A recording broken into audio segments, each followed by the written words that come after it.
One, two, one, two, one, two, and the place to be. You late as usual. Yeah, you late as usual with the return of my DMs. You late as usual on that. What up, y'all? Boy, Heaven Hollywood back in the building.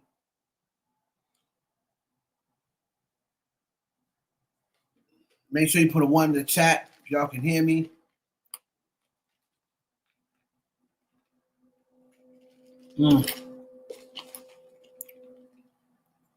One in the chat if y'all can hear me, man. Live on Twitch, live on Twitter.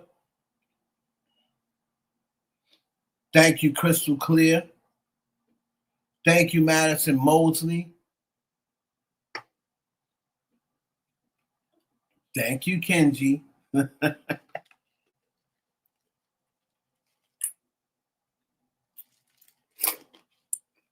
So, back in the six,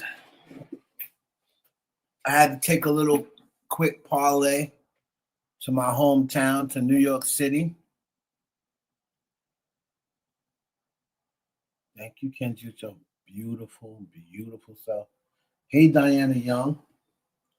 For all you that's a member of the Patreon, I got 3 videos dropping tonight around, after the live. I'm dropping 3 Patreon videos, so y'all make sure that y'all, if you're on the page, if you're not on the Patreon, go get on the Patreon.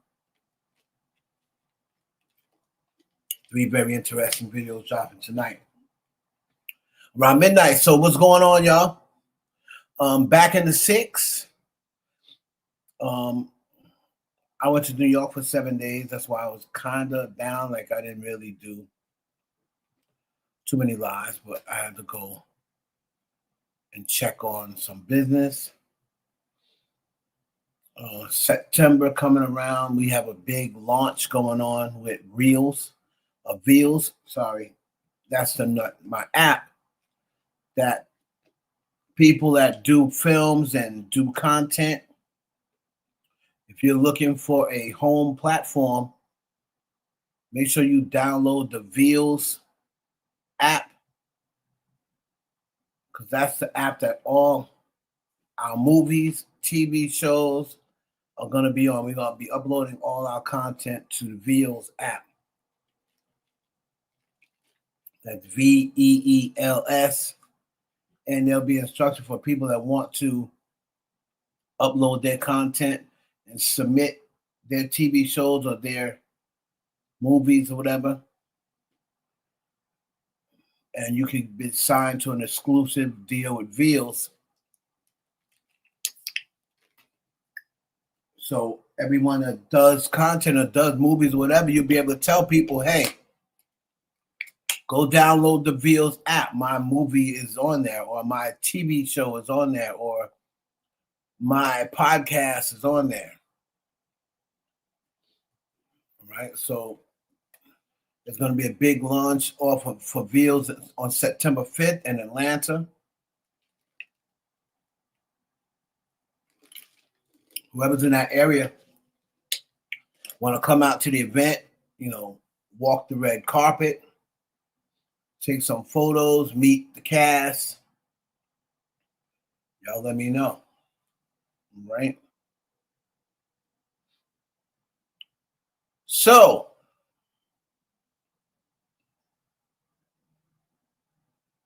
somebody said, what's this for a classic? No doubt. Blueprint, Black Album. 4 classics.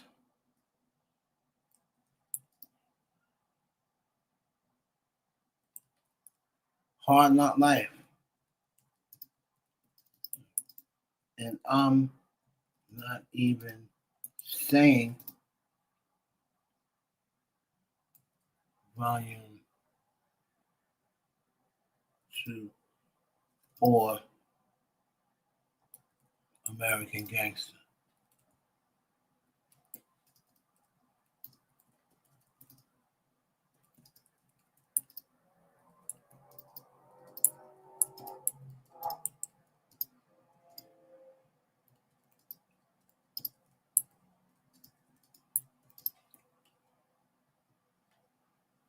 People just want to ask me what is the classic album.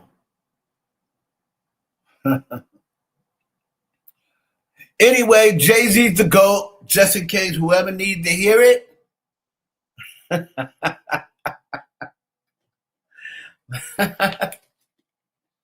Just in case y'all didn't hear it, I may have to say it every single time I go live for like the next 3 months. Sean Carter's the GOAT, and the rest of y'all ain't.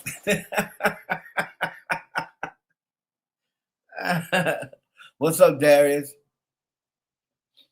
After the, I have to admit, I was a little bit, hold on, I might have to come on camera and say this.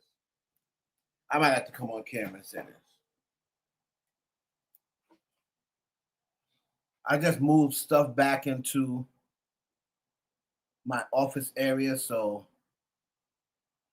don't be saying nothing about, remember I just came back from a trip, so don't be saying nothing about my clothes in the back. Hold on. I might have to come on camera just to say this.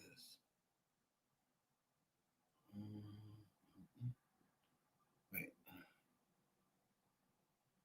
Hold on.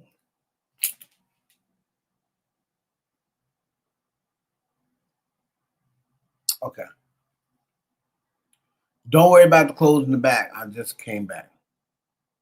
Jay-Z's to go. All right. Just so you know, just so you can look me in my eyes.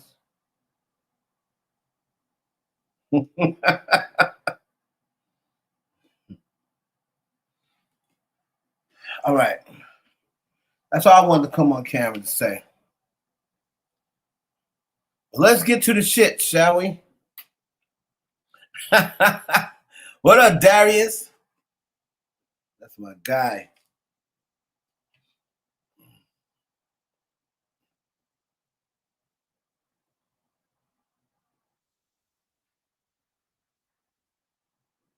Hold on.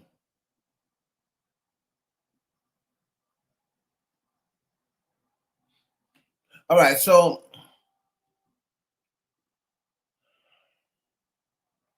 I'll be honest with y'all, man. I'm ready for this Nicki Minaj MAGA phase to be over. I'm gonna be totally honest with you. I'm waiting for the Nicki Minaj MAGA phase to be over because I want to hear what she has in store. Like, is she done with music for good? Like, I don't like the whole.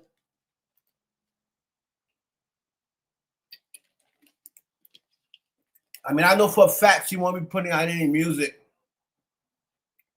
at least until November. Now, I don't know what music she would do after that. But the lawsuits is coming up. I've had enough of rappers in lawsuits. I'm gonna be totally honest with you. I've had enough of rappers and lawsuits. I don't want to hear about no more lawsuits. If you look up, right, since Cardi B sued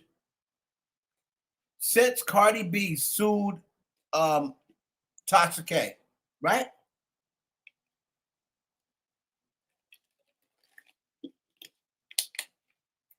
How many rappers have either been in lawsuits, got arrested, got locked up, got an SA charge, got a this charge, got a that charge? Now, it was relatively quiet, and I'm not saying that Cardi B's had anything to do with everybody else, but it's like such a coincidence that right after she sued Tasha K, it's like all of a sudden, all these lawsuits started coming to all these rappers from every direction. Diddy got in trouble. Diddy got in a lawsuit.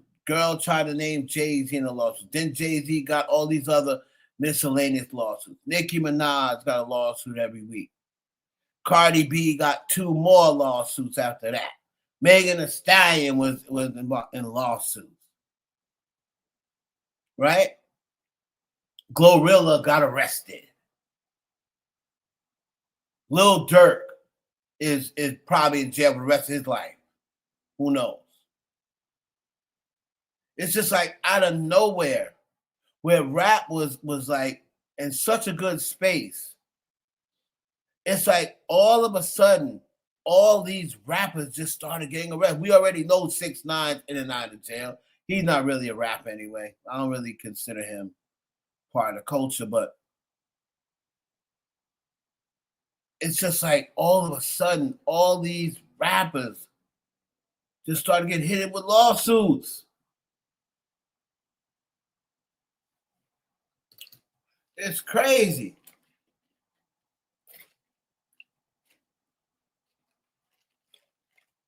Nicki come back on the Queen 2.0 album, sonically wise, but really talking and reflecting on life. It's time for these rappers in their 40s to start having that reflective type album. At least that's what I think. Nicki's next album, I want to hear, I want to hear a little transparency. I want to hear what she's been going through. She's pretty private. I want to know what's it been like in the life of Nicki Minaj the last 3 years. I want to hear. That is what hip hop is all about. Hip hop was about, speaking on your life. That's why Reasonable Doubt is so important to Jay-Z, because that's his life. In the hospital bed with my man laid up.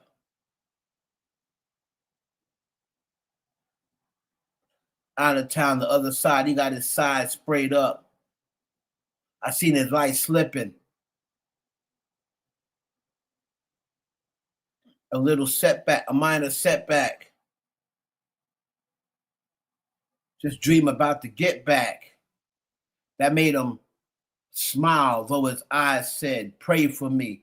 I'll do you one better and slay these niggas faithfully. Murder is a tough thing to digest. It's a slow process. And I ain't got nothing but time. I had near brushes, not to mention 3 shots close range never touched me. Divine intervention. You can't stop time from sitting my ties with pata down in the vata. Ah, papa. Word life. I dabbled in crazy weight without rap. I was crazy straight. Partner, I'm still spending money from 88. That's what hip hop is about. Your life, what you have endured in your lifetime.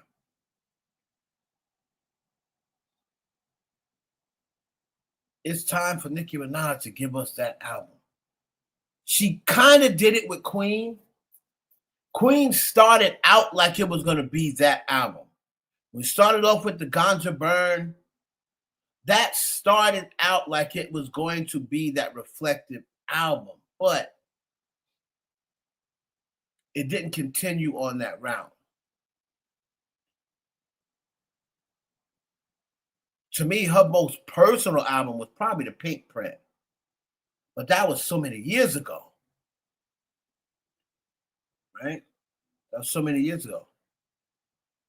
We want to hear. We want to hear. We want to hear you talk about how you feel when you feel as though the whole industry is against you, when you feel as though the culture that you love and want to be a part of and worked hard to be a part of, and they feel like they turned against you. I want to know what that feels like. What happened? We're not asking you ain't gonna tell us about you and your husband, what goes on in y'all's bedroom. I don't care nothing about that. I ain't fucking you, so I don't care. But I want to hear like some reflective about 15, 16 years in the game. Mm-hmm. That's what I want to hear.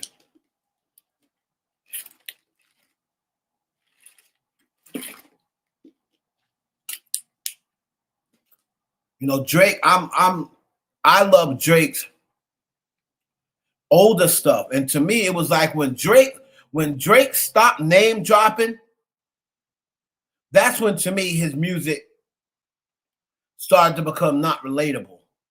When he used to be like, shout out to Courtney Von Hooters from Peachtree. You know what I'm saying? Like he was introducing us to people. He was introducing us to people in his life that we never even would have known. Nobody would have never known nothing about Courtney from Hooters on Peachtree if it wasn't for Drake. We wouldn't have known about, it's summertime in my mother's basement. I'm in love with Nebby. We wouldn't know who his ex. We wouldn't know Nebby. It was like when Drake stopped name dropping people, his music wasn't the same no more.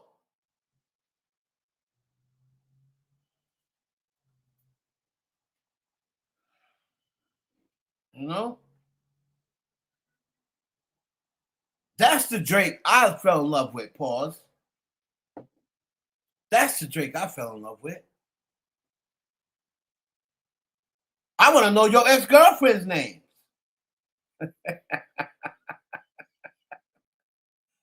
You know what I'm saying? I want to know who told you, Ludacris, you'll never be as big as Trey Songz. Name that bitch. Name her so we can all go point and laugh at her. Remember you said Drake wasn't going to be as big as Trey Songz?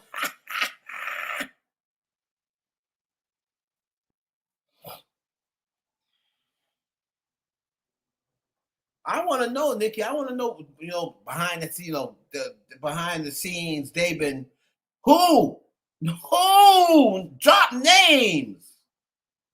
Drop names so we can hold them accountable. Oh, word, Desiree, you did that? Nicki Minaj said in this song here that you was texting her husband behind closed doors. Word? That's how you giving it up, Desiree? You know?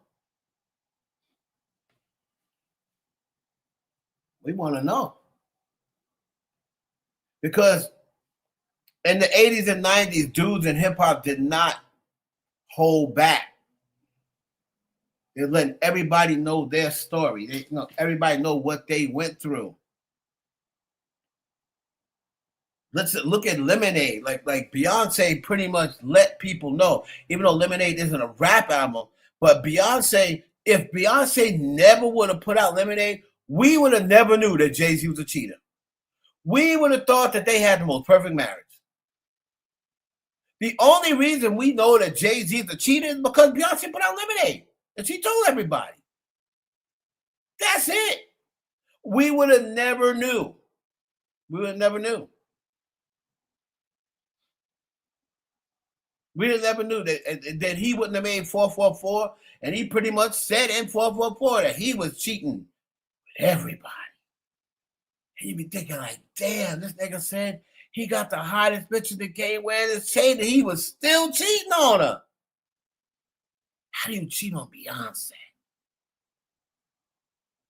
Jay said he cheated multiple times and had orgies. You did that for Blue? Orgies.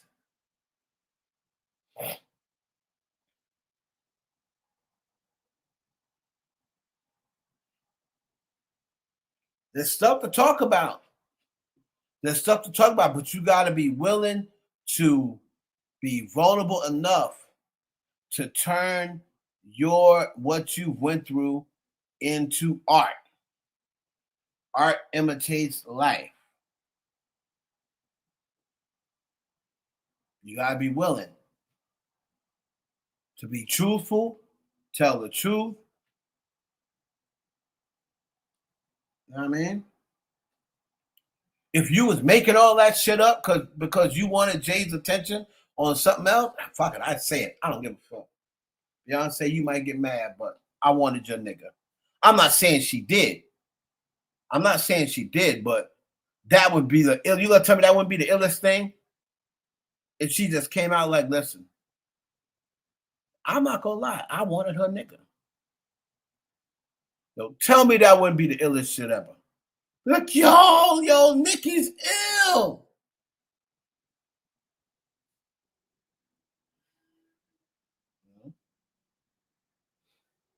And again, not saying that she did, even though I believe she did, but at one point, but I'm not saying that she did. I'm just saying, give up the information, what's really been going on.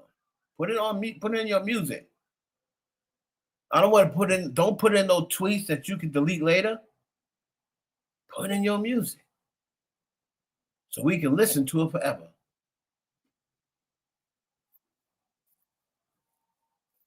You know? That's what's missing. That's what's missing in music right now. You know, we tired of Taylor Swift doing it. It's like, damn, is Taylor Swift the only one that's willing to put herself out there? We know all Taylor's boyfriends. We know why they broke up. We know every situation, how they got together, how they broke up, why they broke up. Let me say, I know everything about Taylor Swift's relationships. Taylor's the only one out there. I'm telling you right now, I could be Taylor Swift third. I can tell you why Taylor Swift broke up with every single boyfriend. I can tell you what all them songs that she wrote. About, yo, which song was about John Mayer? Which song was about such and such? Which song? I'll tell you what all the songs about, who they were told she was talking about.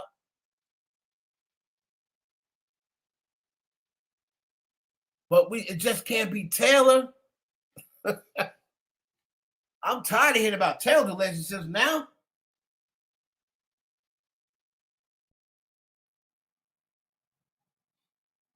It's me. Hi, I'm the problem. It's me.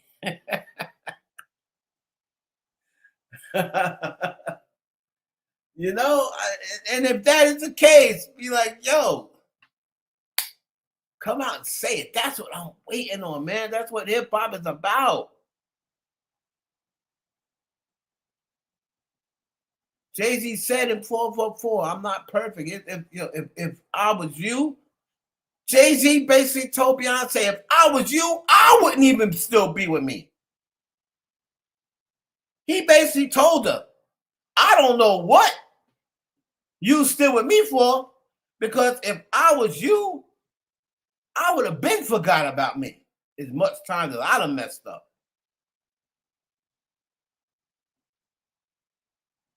You know how hard that is for a man to say that?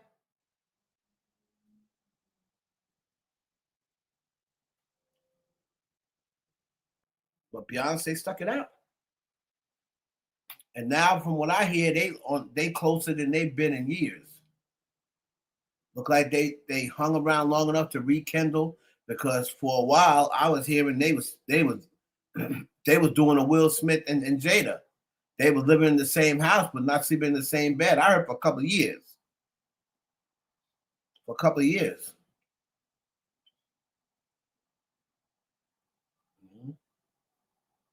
But if you willing to work something out, Beyonce wasn't willing to give up on her marriage. Because Jay-Z was basically on some, yeah, I don't blame you. I would divorce me. I would divorce me. And admitting that he made it difficult for her to carry it because of all his bad energy. That's the reason why she kept losing babies. Beyonce lost like 2 or 3 babies from Jay-Z. He said that was his fault. That's crazy.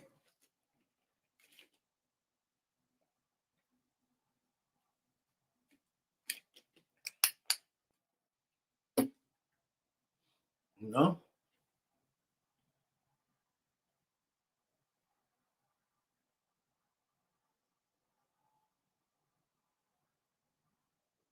I want to know.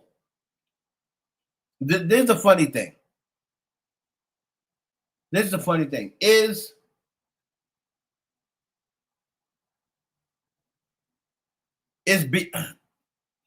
Because listen, you got peoples that work in hospitals that don't like Nicki Minaj, right? You got people that work down in a city hall. There's a question I want to put out there, and I'm gonna do a deep dive on this on my Patreon. You got people down at City Hall that don't like Nicki Minaj, just in the street that work certain places in the records place, right? Let me ask you this question. I've come to this conclusion. I really think that her son's name is really Papa Bear. I'm serious. Because how in the world, hold on, how in the world, with all these people that hate Nicki Minaj, you gonna tell me there's not one person in that hospital that don't like Nicki Minaj and be like, yo, that nigga's name is Peter. Or that nigga's name is Kenny Jr. I'm telling you. I really think that boy's name is Papa Bear. There ain't no way, there's no way all these years, especially now, what is he now, 5, 6? There is no way that somebody wouldn't have spilled the beans. What I'm saying to you, Ray, is I understand that. But if she gave him a name, right? If she gave him a name, like what name's on his birth certificate? Is it Papa Bear? Because if she gave him a name, it's on the birth certificate. And there's people that work in the hospital that I'm sure don't like Nicki Minaj. There's got to be at least one person. There's got to be at least one person. She has a name. She just protects. Okay, so then what I'm saying, I get that. What I'm saying is, then as far as the hospital know, his name is Papa Bear. Because the birth certificate, right? The birth certificate has to say Papa Bear. Because when she goes to the doctor, when you see all these people, you see all the stuff that gets out that these people are supposed to be keeping quiet. You know what I'm saying? You see all the stuff that, look what happened. Cardi B's hospital records, right? That's supposed to be private. You're not supposed to be able to get hospital records. Same thing happened with R. Kelly. Somebody who didn't like R. Kelly gave up his private records. So my point is, no matter how much you try to protect somebody, even if it's somebody that just want to make some money, yo, I'm going to tell TMZ what her son's real name is. And I'm going to slip it. Like, if somebody worked there's plenty of people working in the hospital. If somebody went and just took a snapshot of Nicki Minaj's birth certificate and then called up TMZ like, yo, I got a birth certificate. This is what her son's name is. Give me $60K or whatever. You know TMZ gonna get it. To me, it's a miracle nobody has done that. So the only thing I can think of is, yeah, if they call him a name, but even what's the name? Be like, Papa, you wanna, and the kid turns his face and look and answers.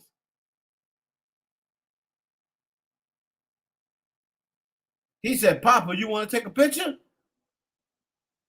I'm telling you.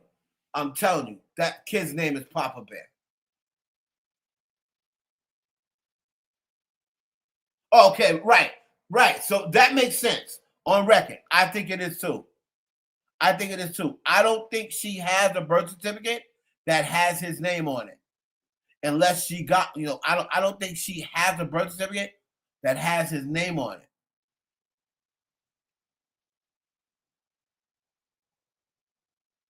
His name is Jerry. It is not. I don't think that's his name. She ain't gonna name that little boy Jerry. If it's not, her husband seems like such a narcissist. He have a kid with Nicki Minaj. He gonna want it to be Kenny Jr.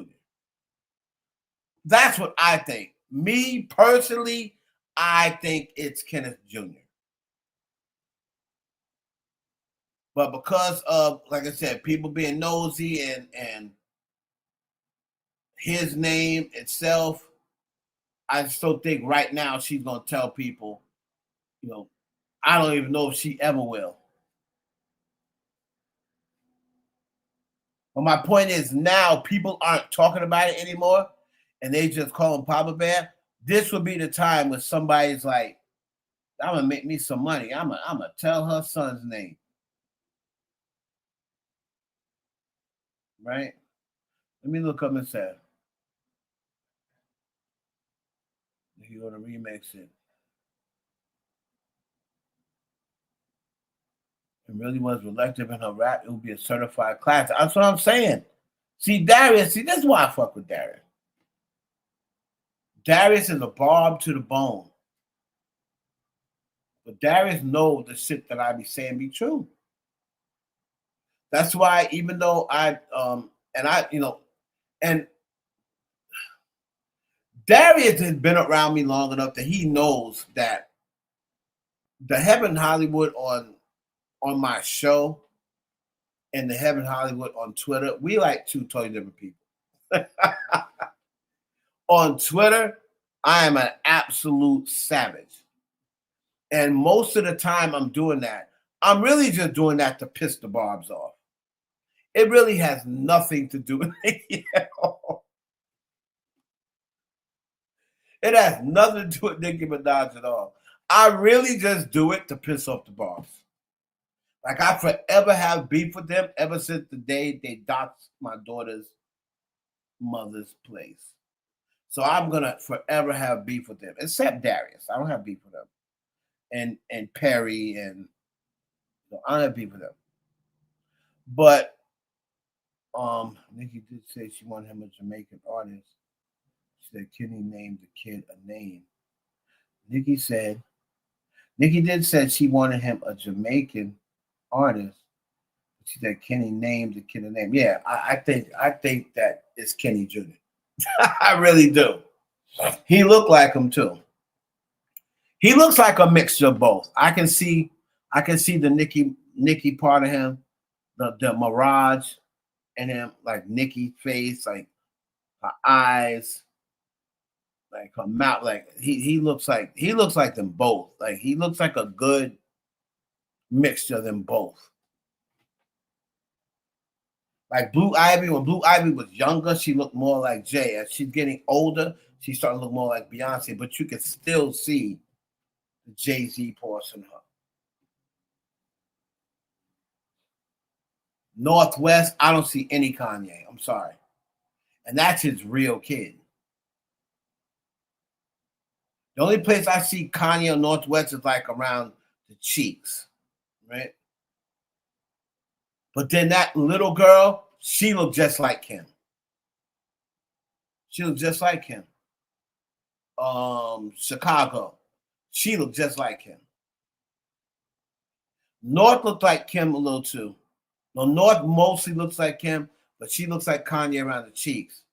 That old other bad little nappy head boy, he looks like Kanye.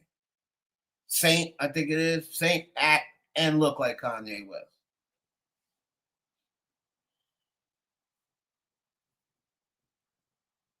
But people were talking about the lawsuit, and I told people before, I believe that she's working these lawsuits like Trump. The whole MAGA thing is they wait until they can no longer dodge it. But until then, that's what Trump does. If you can dodge it for a year, 2 years, and they keep adjourning it, just keep adjourning it. Don't ever pay a lawsuit unless they totally force you. That's how Trump does it.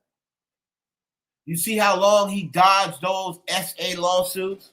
And you see that $500K he just paid, you know how long ago that was? So I believe now that she is moving more MAGA.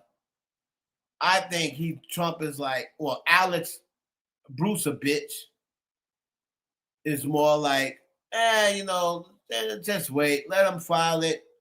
If it get it adjourned again, if the judge lets us adjourn it again. If he lets us adjourn it again. Like until they say, no, that's it, Ninja. You got to show up at court. And your default judgment. That's when they'll say, okay, I guess I'll pay it. Right, so that's a strategy of trying to let it go on as much as possible, right?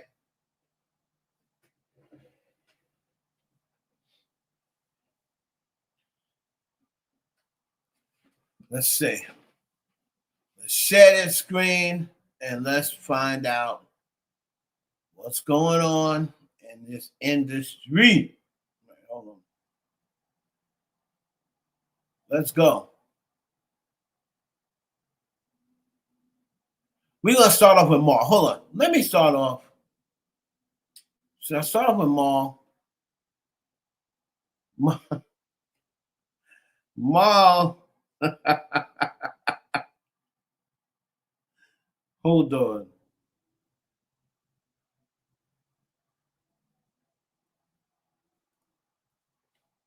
Let's start off with Maul.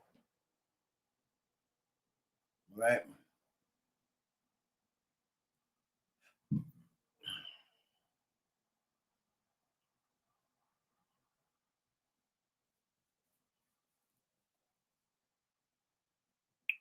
Hold on. I'm going to start off with Maul. So, Maul has come out and said, now we all know that Maul from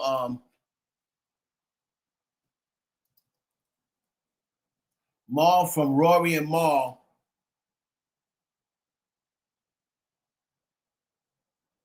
we all know that he is down with Drake, right?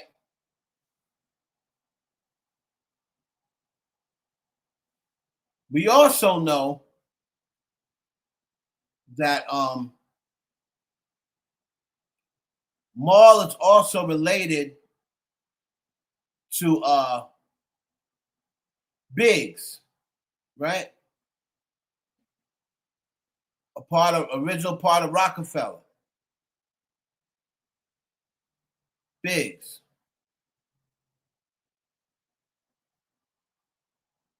So Jay-Z's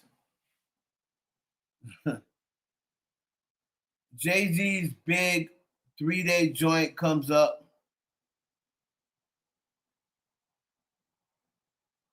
Hold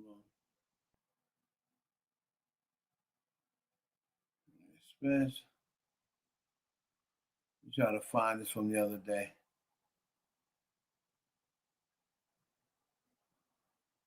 All of a sudden, I can't find it.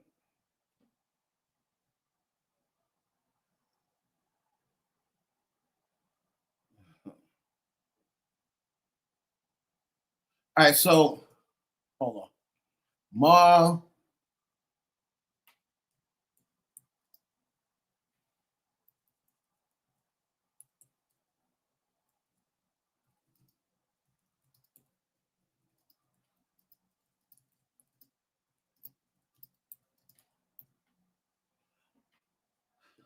Academics and stuff. So this is what we're gonna do.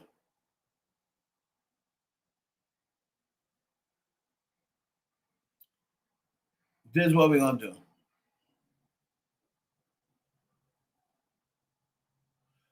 So Maul. You know what to do, Chig. You know what to do. Just when I thought it couldn't get. Hold on. Let's check out my boy Chig. Transformational initiative. Yes.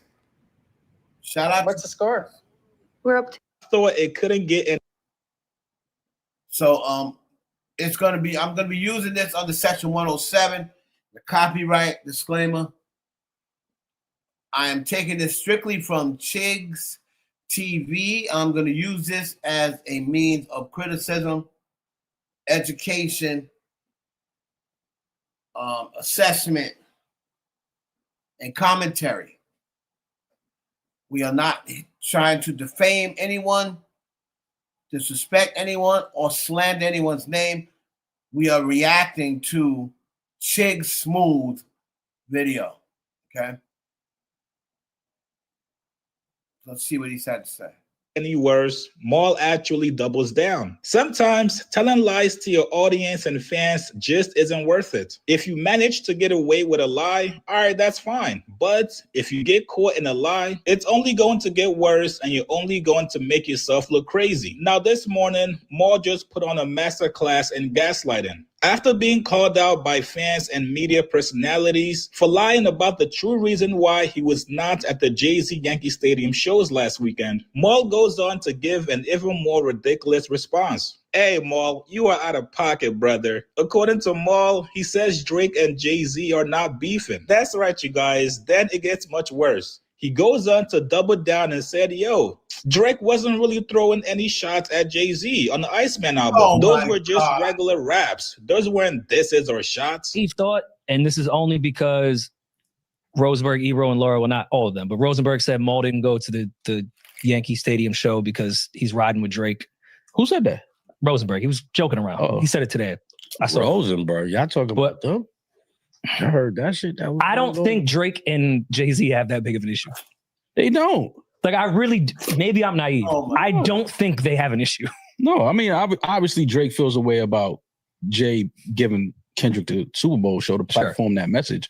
Obviously, naturally, as he would. Jay would feel a way if, again, like I said before, if it was Nas and Jay and Dr. Dre gave Nas the Super Bowl show to get Ether off, Jay would feel a way towards Dr. Dre. It's just a natural thing. But Drake is not sitting back beefing in his mind and preparing to go at Jay. That's not, no, bro. It's not that. And you can feel a way about something somebody did and it just be that. Like, I didn't like that move. I didn't like what you did. But it's not a beef. It's not a, when I see you, you know, it's an issue. I'm not getting in the booth going at you. It's not. He said what he said on Iceman. Cool. That's rap shit. Yeah, that's regular rap shit. And I came on here and was like, is that really a shot? I was like, the jig is up. Okay, if y'all want to call it a shot, cool. I grew up in a different time of rap. To me, a shot then and a shot now, y'all, it's two different shots y'all call it. Why you say that? Give me Drake did what Jay did most of his career. Subliminals. Give me an example. Little sub here and there. It was a little. Was throwing subliminals back in the days. Yeah, but Hov was the king of that. But yeah, I didn't look at sneaking in the back door. Nobody knew he was talking about LL. Right, but what I'm saying is, I didn't feel like. I know how the OGs. Y'all know how the OGs is rocking already. My nigga, the jig is up. I didn't feel like that was a shot at Jay. Was he talking about Jay? Okay, I could see that. But when you say it's a shot, I get what you're saying. You know what I mean? It's just a little different. It's just like, I get it, but it's not, it didn't just feel as a shot to me. You know what I'm saying? But I only said that to say, because Rosenberg jokingly said, we know you didn't go to Hov because you're riding with OVO. I don't think there's a world where Maul goes to the Jay-Z show and Drake feels a way about it. Yeah, like that's what I'm saying. Like that's just. Oh my God. I fuck, you know, I fuck with Rosenberg. That's my guy. I fuck with Rosenberg. Stop. Drake is very petty when it comes to that. Drake is very petty when it comes to, if I'm beefing with somebody and you talk to them, I'm not fucking with you. So for them to sit here and try to gaslight, like, oh, he might got.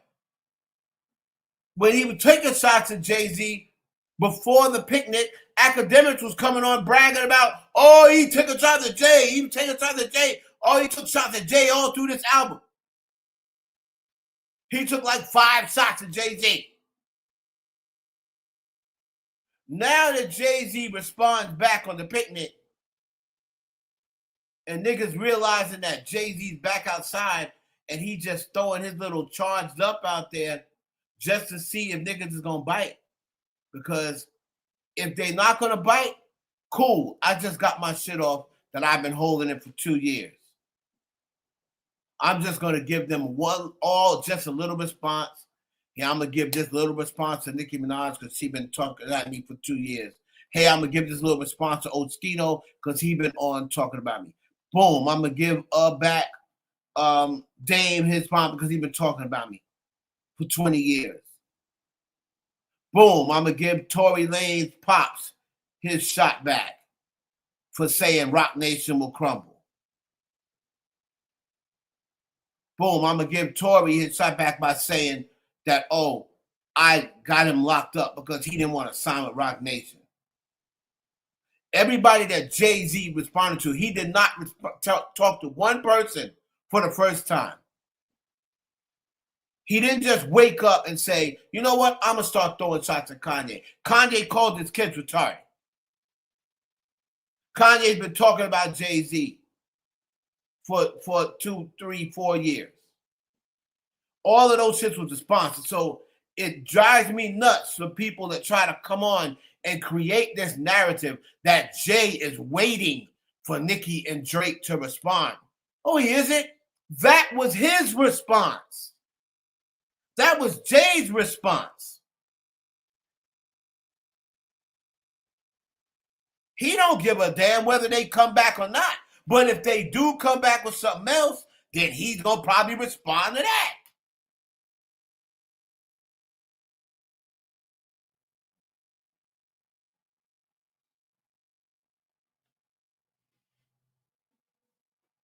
If you look back at all them tweets and all the words that Nicki's and all the posts that Nicki said about Jay for the last 2 years, and the only thing she got was,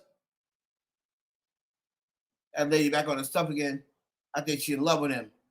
Can't even take enough of him. If that's all you got, if I'm Nicki Minaj, I'm like this. Whew, thank God. He was light. He was light.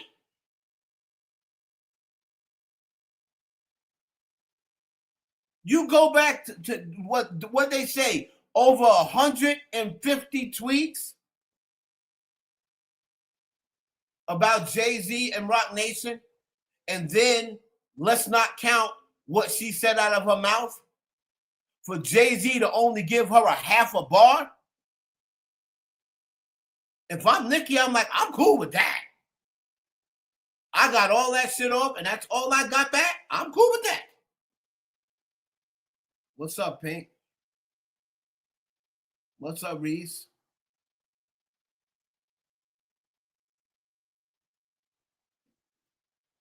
Exactly, Ken. So he said he wasn't going to sell the stadiums out. Like I said, man, I have to admit, I was a little skeptical about my nigga. I didn't think my nigga was going to be able to do it. But after this weekend, after the weekend that just passed, after this 56-year-old dude who has not put out an album in over 10 years and has only put out probably 2 albums in the last 15, 16 years. After I seen what this nigga did, I don't want nobody else mentioning this nigga's name. Don't even put his name in no conversations with nobody unless it's Marshall Mathers. Because I could see Marshall Mathers doing that. I can see him doing it. I'm talking about the older rappers.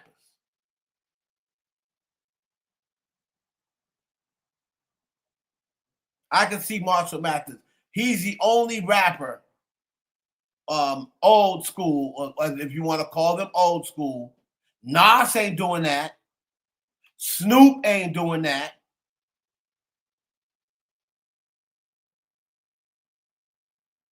Yankee Stadium is 50,000 people plus.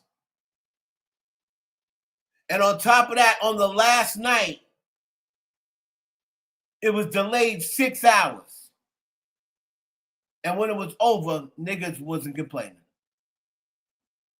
6 hours. Some people got there at 6 o'clock. And he didn't come on till midnight. Some people waited 6 hours.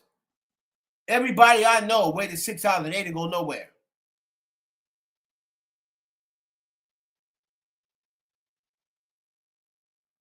Okay? 6 hours. And they didn't go nowhere. Huh?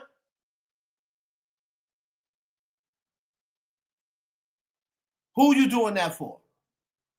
Who's going to sell out a stadium like that? Who? In a sold out stadium. So none of these dudes, I don't care what Axe say. I don't care what none of these niggas say. I don't care what Maul say. Y'all ain't on this nigga level. Your favorite rapper can't fuck with Jigga Man. That's it.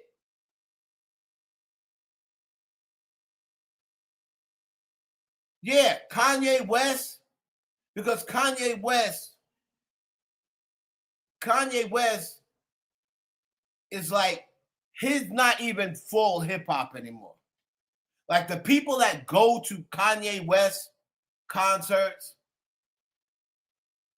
a lot of times some of them are there because they're MAGA and because they know he likes Trump and they know it's going to piss off black people. You see some of the people that go to Kanye West concerts, they look nothing like they did at a Kanye West concert in 2005.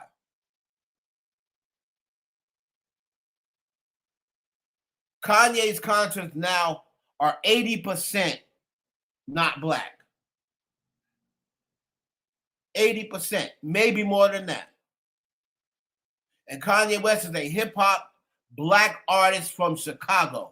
And if you look back at his concerts in 2003, 2004, 2005, that were also sold out, look at the people in the crowd.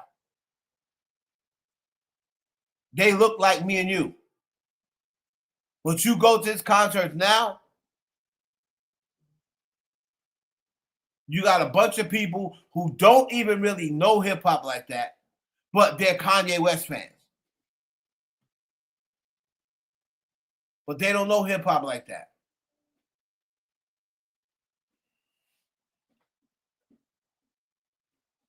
Drake is always going to have a mixed crowd because he's mixed. So he's going to have a biracial crowd because he's biracial. Drake should probably be 50-50 because he's biracial.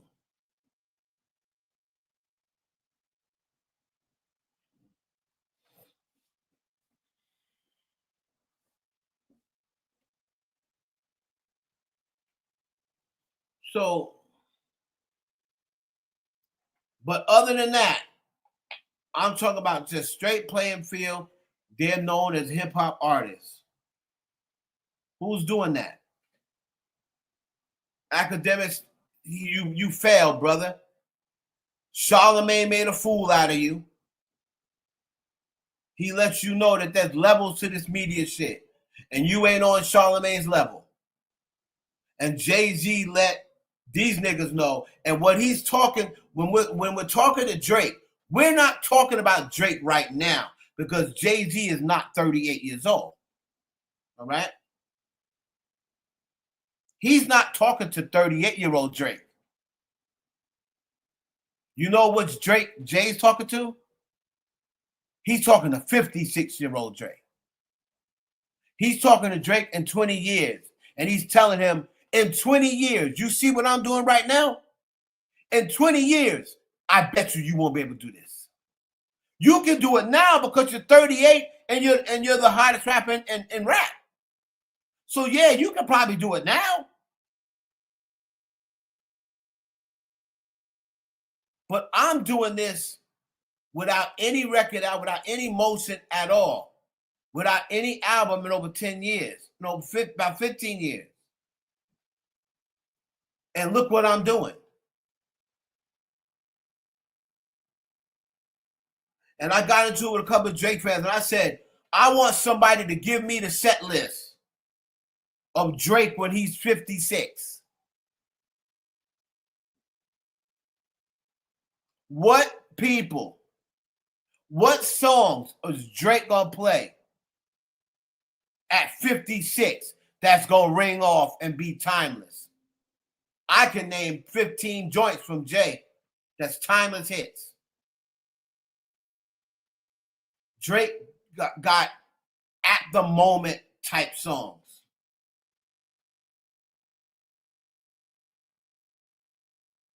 Okay, so then you tell my point is this. You tell me. First of all, it's really gonna be hard to do that because it's 10 years from now. I mean, it's 20 years from now. Drake is what, 38? So 18 years from now. Y'all can't even remember Drake songs right now. And you're gonna tell me y'all gonna remember it? I can name Jay-Z records word for word. Word for word, every single verse.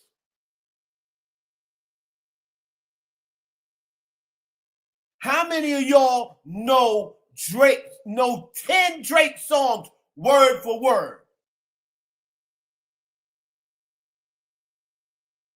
Word for word. I'm not talking about word for word. I'm not talking about skipping and knowing the hook and not knowing this. How many of y'all know 10 Drake songs word for word? Hotline Bling is not a song. Okay, you know Hotline Bling, right? You think Hotline Bling is a moment song. So you think in 15 years, 18 years, Drake is going to be able to do Hotline Bling and it's going to ring off? It wasn't a big enough moment. God's plan, yes. Hotline Bling was kind of like a novelty song. A lot of people laughed at Hotline Bling. The whole video with the dance and that God's plan, yes. God's plan will ring off 18 years from now.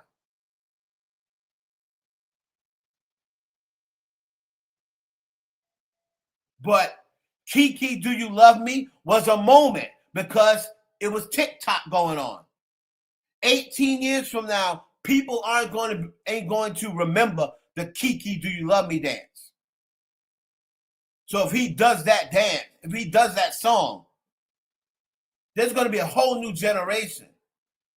TikTok may not even exist in 18 years. That's my point. He has songs that were hot at that moment. Jay-Z has songs that's going to be hot until you die.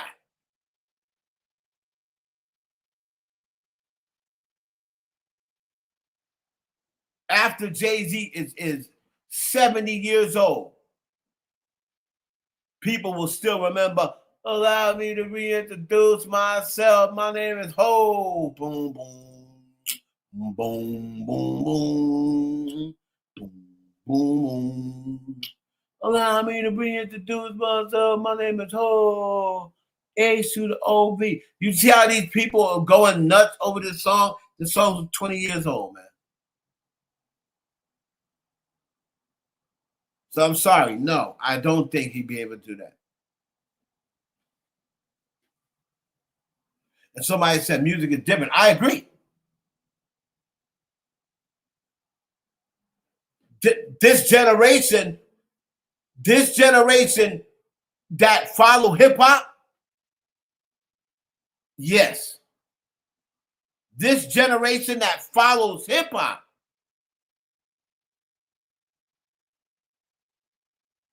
that are into hip hop, my nephew is Gen Z. He knows every Jay-Z song. And he's a Gen Z. but he's also someone who is into hip hop, into real hip hop.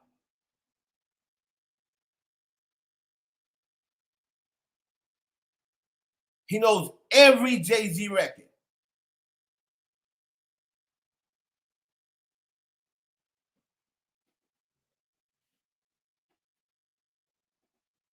But this generation, that right now, when I'm talking about the same generation, I'm not even talking about a younger generation.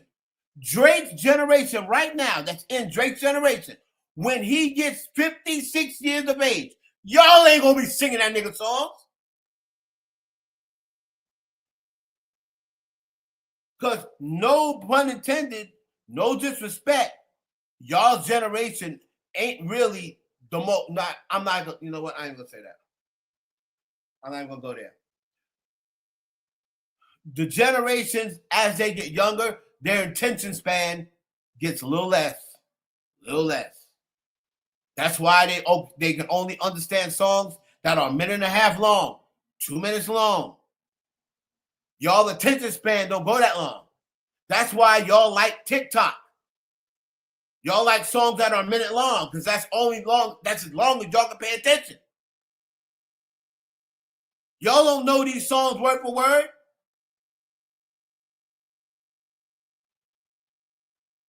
Without Genius, I don't need Genius for Jay-Z records. Recite 5 a.m. in Toronto right now without Google. Recite 5. Somebody come up on the mic. No Google. Recite 5 a.m. in Toronto right now, word for word, without Google.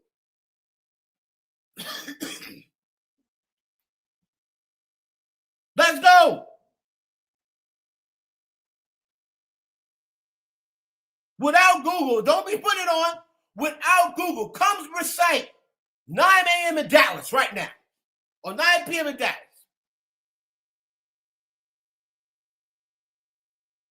Without Genius.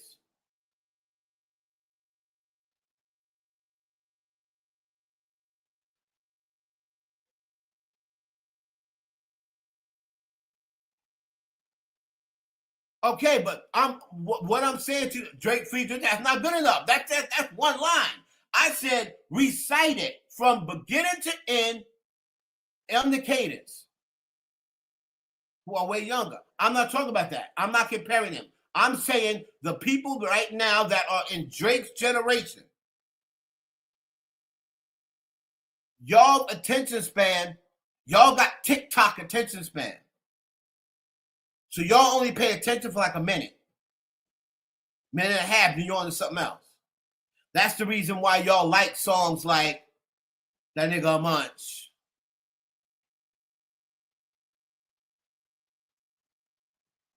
Songs that got one verse, one hook, repeat the same thing over and over and over and over and over.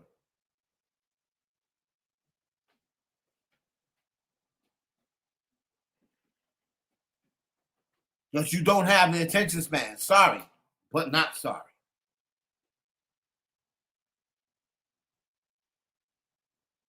I guarantee you, the song right now, 5 a.m. in Toronto, came out in what, 2012, 2013? I'll ask y'all to recite that right now and y'all be forgot. So imagine when you 56. If you can't recite it now,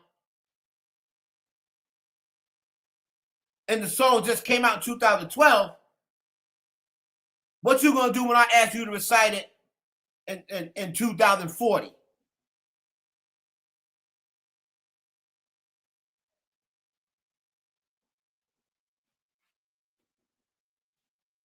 Not saying y'all, half y'all smoke weed all day, drink lean all day. You don't remember last week. A lot of y'all don't even remember last week. Your brains are so fried off of weed, drugs, lean, pills.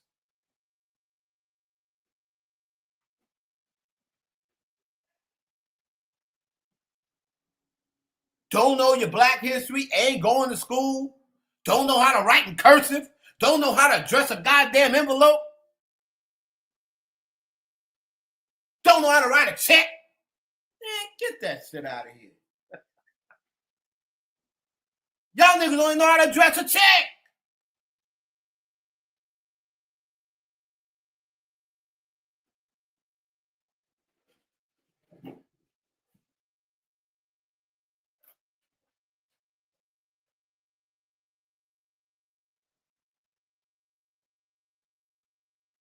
What generation is Diddy part of? Gen X. Gen X.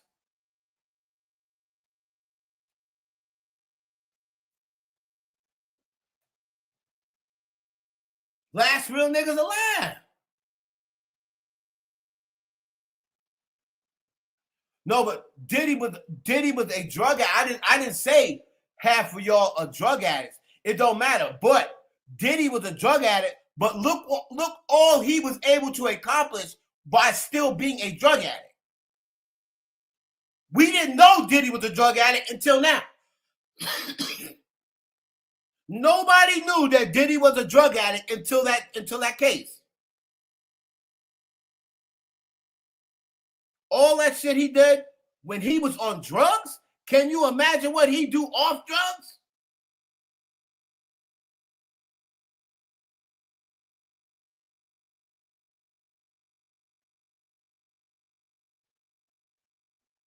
I bet you think Young Miami's new song is fire. I think Young Miami's new song is trash, but I love Young Miami. And if Young Miami got a new song out and y'all think it's fire, I just like the way the bitch look and talk. So I don't give a damn if the song ain't hot. The song is trash, but she ain't. Shit. Young Miami could say anything, and I'm like, oh, that's my jam. Shit. Young Miami could say anything.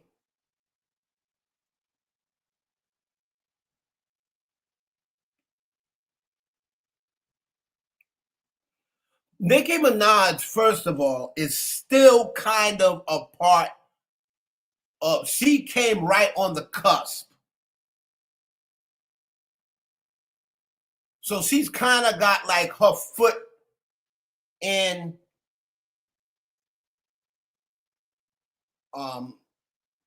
she's kind of got like her foot in early millennial.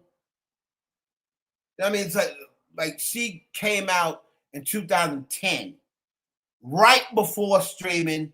So Nicki Minaj is still kind of like that, you know, when we were still believing in artists, when you still had to have talent to get put on. She came right as that was ending. So I don't really consider her like Future. I don't think there's any comparison when it comes to talent.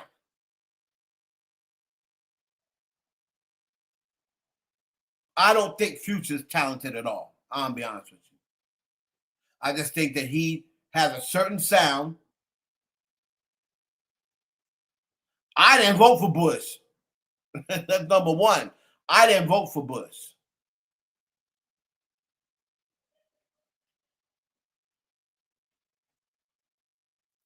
And you also have to remember,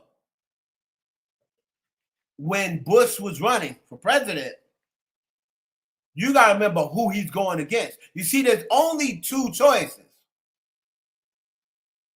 And the people that voted for Bush, if they voted for Bush because the other person wasn't going to be as good as Bush, I have no problem with that. I'm not into that Democrat-Republican bullshit. I'm into who's the best candidate. If they happen to be Republican, so be it. If they happen to be Democrat, so be it. Both of them have certain policies that I fuck with, and both of them have policies I don't fuck with. But I'm never Democrat or Republican. No, nigga. If I don't like you and you are a Democrat, I'm not voting for you.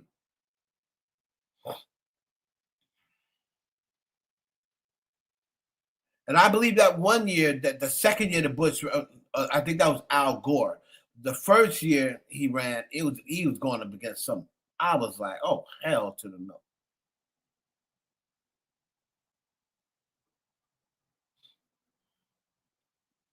So I get it. Why, the first time I think it was, I get why they put him in.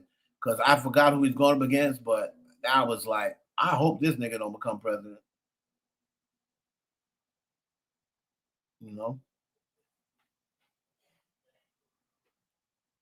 But I don't want to go too far off. Let's get back to what this dude is talking about, man.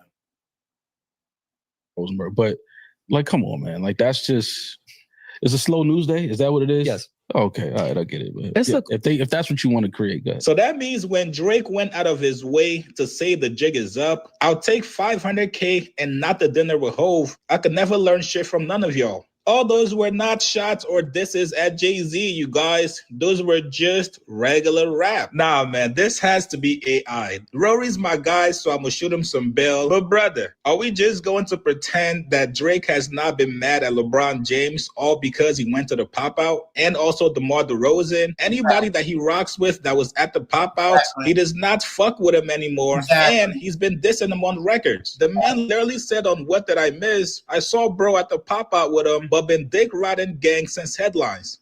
I saw bro in the pop out with them, but been riding gang since headlines.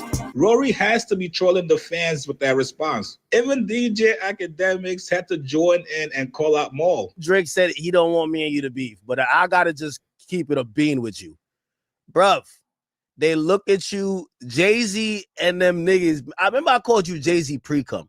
They look at you like a traitor, gang. You ain't show up to Yankee Stadium because they was going to give you a wedgie, nigga, and a noogie, bro. Like, let's keep it a... Hold on. Bean, bro. Like, yo, they've been watching how you been rocking with Drizzy, and ain't nothing wrong with it. I'm glad you rocking with the boy. But, bro, you know you was going to show up, nigga, and they was going to beat your ass at the family cookout. Nigga, you know this nigga's trying to make up reasons why he ain't show up to... Nigga, you ain't show up because you know an ass whooping was there for you, nigga. Like, nigga, they've been seeing how you been rocking with Drake. And they probably looked at it like, nigga, I think he supposedly, the nigga named Biggs, that's his brother or some shit like that. He really Jay-Z pre-cum. Nigga, they been seeing how you been rocking with OVO. Yeah. Nigga, they beefing with OVO. Nigga, the fuck? You think you about to come around? Hell no, you about to get an ass whooping. So good thing you ain't show up. I don't like how you try to position it like you had a choice. Nigga, they probably told you, nigga, stay on that side. Nigga, first of all, Jay-Z told Kanye to buy tickets, nigga. You get what I'm saying? You think he gonna tell his pre-cum that's now rocking with Drake to come through and eat caviar and sauteed duck on some Tony Yayo shit, nigga? No, nigga. You was gonna show up, Tata's hitting you with a pepper spray, Memphis Bleek is squabbling with you, all them ugly bald niggas that Jay-Z be running around, they're ready to karate chop you, nigga. You was not invited. It's okay. Nigga, Cerise, you ain't go for the same reason I ain't go, nigga. You feel me? We ain't go for the same reason, nigga. Don't try to act like, yo, you OVO 1 minute but could slide over there to the ops cookout. No, nigga, they spanking you. That's a fact. Listen, man, this was a horrible attempt from Maul to try to lie to the audience, try to gaslight us, and ultimately still giving excuses for lying to the audience in the first place. I told you guys yesterday, if Maul would have just straight up came out and said, yo, I didn't go to that show because I've already picked my side. Everybody knows my allegiance and loyalty is to Drake. Whatever him and Jay-Z got going on, I don't want to be caught on Jay-Z's side. I still want to be able to attend all the OVO parties. In my opinion, the fans would have respected it. It's not a secret that you're on Drake's side, but trying to lie to the audience is not going to go over well. You guys get in the comments below. Do you guys believe Maul when he says Drake and Jay-Z are not really beefing? And Drake also wasn't really throwing shots at Jay on the albums? Like this video, subscribe to my channel. I'll see you guys later, man. I know this is Jay's last run. Like, I know this is it. Like, and I don't want to I don't want to face that as just a fan, as somebody like I don't want to. It's like going to the funeral of somebody you love. You can't do I don't want to face that, bro. Like this is the epitome of this is it. This is the victory lap. This is, like I'm done, bro. I'm 60 years old. This is just looking back at everything I've done, the moments that I've created, the music I've given, the culture and things like that. And I don't know if I was ready, ready to see that.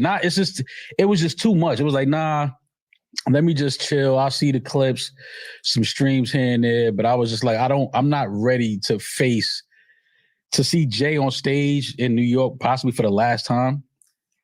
Nah, I'm not ready for that, man. It's not, because then it's what's next? What's after that? What? Wait. Boy, please. So wait a minute. I'm not ready to see him for the last time. So then if you don't see him this time, what happens? If this is the last time and you miss it, you ain't gonna be, whether you ready for it or not, Negro, it's gonna happen. Nigga, please. And on top of that, you went and do saying, oh, I'm 60 years old. He's not 60 years old. When you start getting up there in the 50s and stuff like that, my father once told me once he got in the 50s, he was like, and people were like, oh yeah, you 60. He'd be like, don't tell I'm 60. I remember when my father turned 55, and people were like, oh yeah, you 60 years old. He said, don't say I'm 60, I'm 55. I need every single year. Don't be trying to put extra years on me. I'm 55, nigga. I ain't 60. So Jay is what, 56? You trying to say he's 60 years old? No, he ain't. He's 56. No, he ain't. His age is what his age is.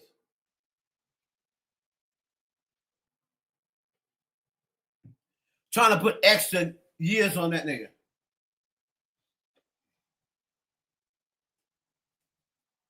So Maul is full of, as Jasmine Guy would say, you're full of prunes.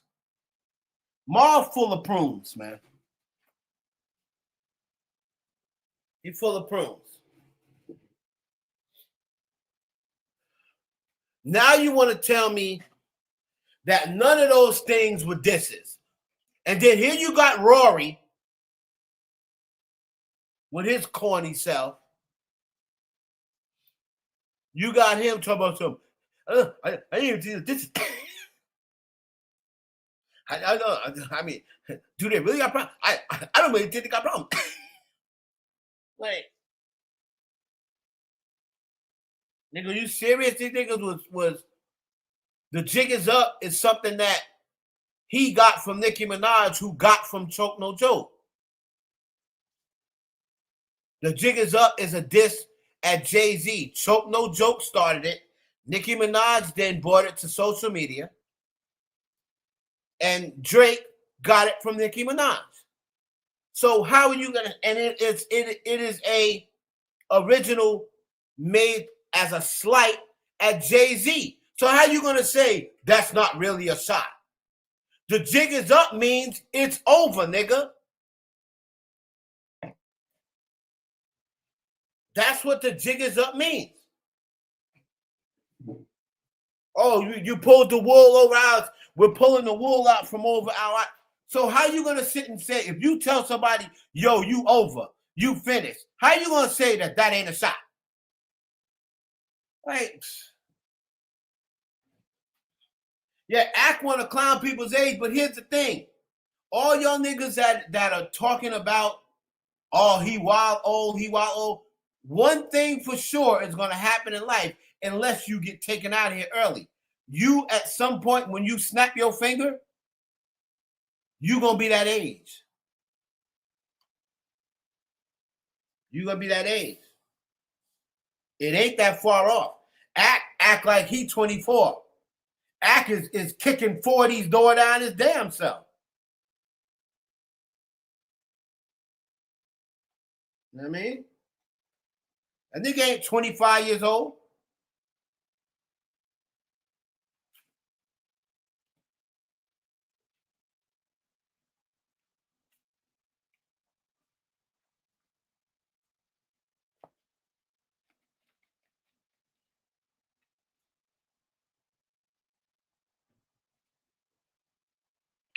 One thing you can depend on black people.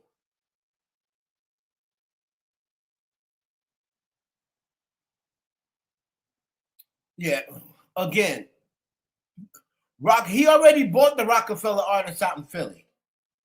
And he bought out Memphis Bleek. That's it. He's not going to bring in nobody else out. He bought out Beanie Siegel and bought Dude out. He bought out Beanie Siegel and he bought out Freeway and he bought out old boy, the other boy, a couple other people in Philly. Now he's in New York. He bought out Bleek. All these other Rockefeller niggas, people talk about, oh, he could have bought out. He's not bringing out Kanye West. I don't know what's wrong with y'all that think, oh, he should have bought Kanye. He should have bought out Dame Dash. They've been talking about this man for years. Kanye West just called Jay-Z's kids retarded. You think Jay-Z's bringing Kanye West out on his Reasonable Doubt and Blueprint celebration?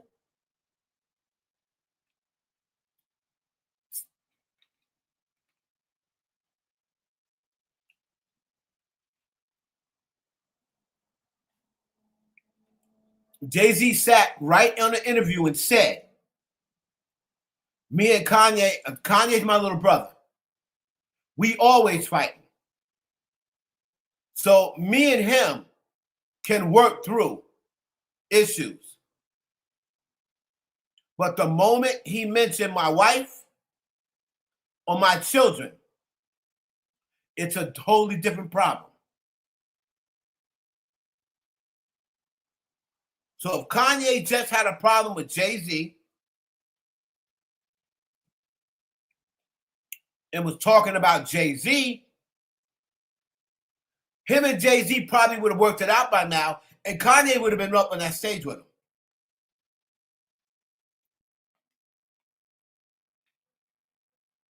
But when you start bringing up Beyonce, when you start bringing up his children, and rightfully so, almost everybody feels that way about their children.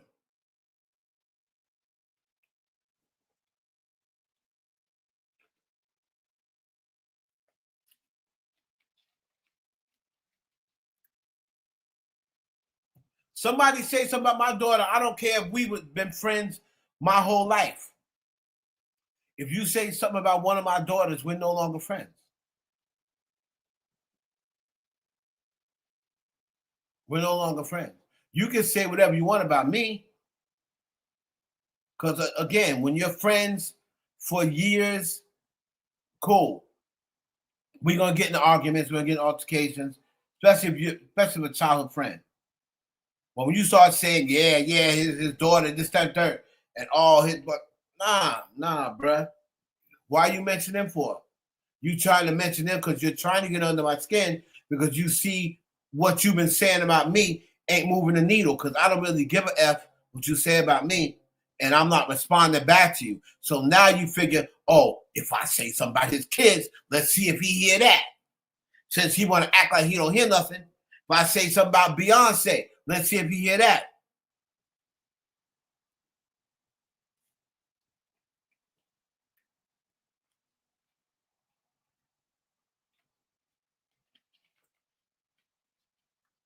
That's the whole thing. People these days have no boundaries. They have no boundaries. Dame Dash is just as old as Jay-Z. He came up in that same era. The era that we came up in, you never disrespect nobody's mama. You never disrespect nobody's woman or nobody's children. That's the era I was raised up in. That whole Scarface, no women, no children stuff. This generation has no boundaries. Has no respect. Talk about people's dead mama. Talk about somebody's children. oh, your children look like this. They look like they special needs. They look retarded. They look this. Talk about some. Y'all niggas don't know boundaries.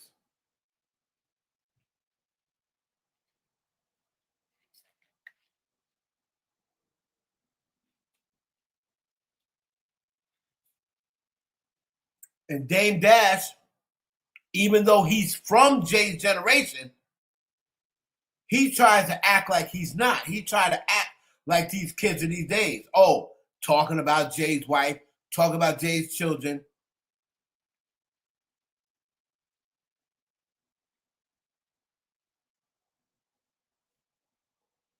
Like,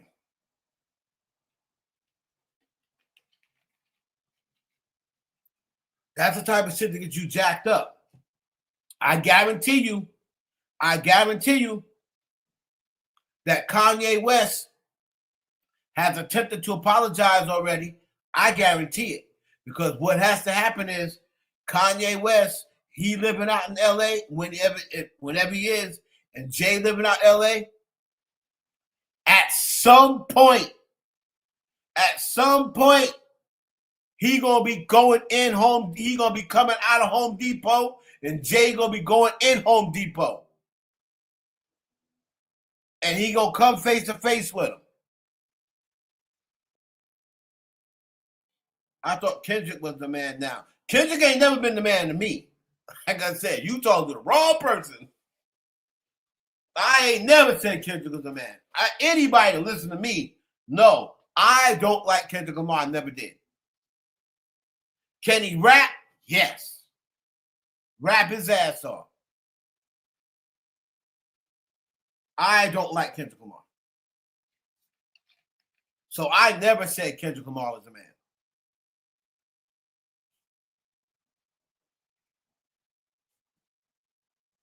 Matter of fact, anybody that follow me knows I was Team Drake that whole entire beef.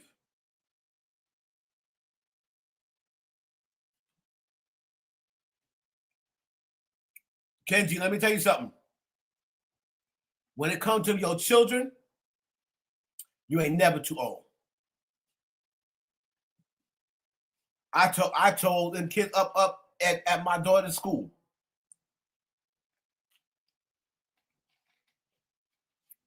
I teach my daughter that there's 3 steps to bullying. I always teach my daughter, don't ever allow yourself to be bullied, right? Somebody mess with you at the school, there's 3 steps. The first step is you tell them, all right now, leave me alone. All right? Don't get my face or don't whatever. They do it again. I said, tell the teacher. That's step 2. So you warn them, leave me alone. I'm not bothering you. I don't want to be bothered. We can say hi and bye. I'm not trying to be friends with you. Second step, I said, tell the teacher.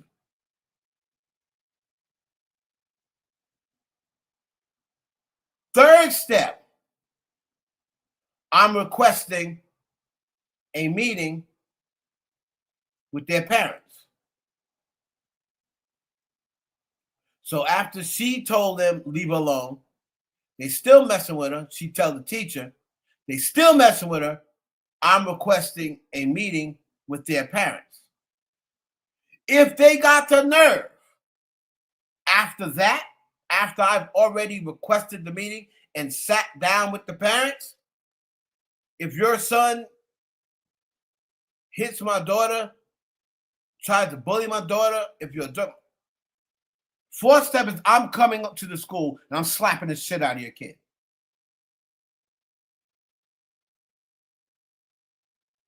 Straight the fuck up. Because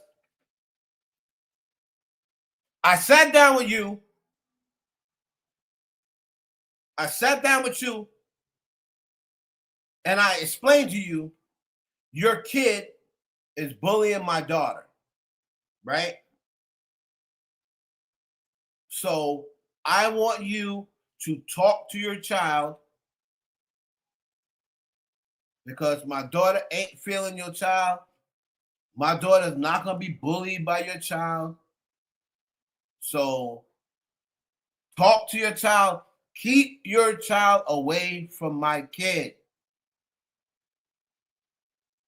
You keep your child away from my kid don't bother you, whatever. Right? Now,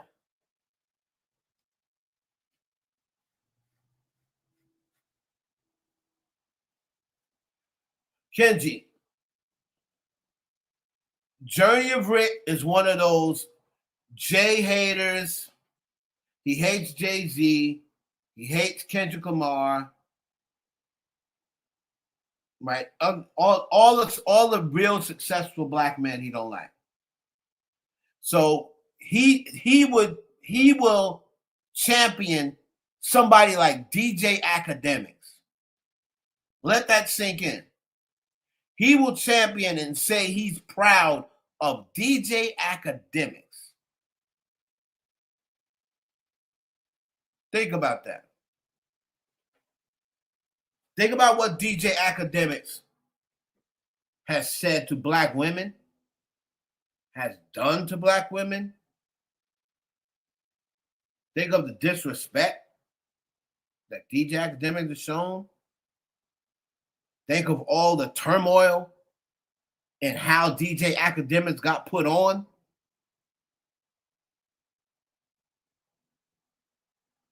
And all the shit that he stirred up in Chicago with young black men.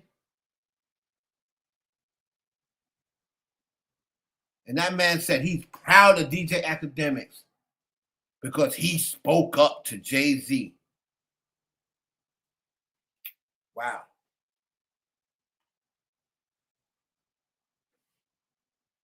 Makes you think, don't it? Makes you think.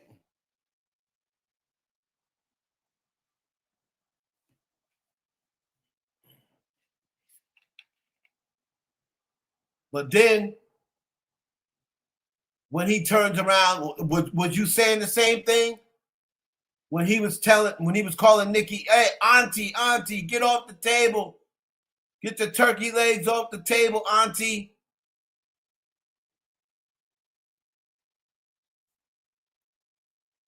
I bet you wasn't saying you proud of Academics then.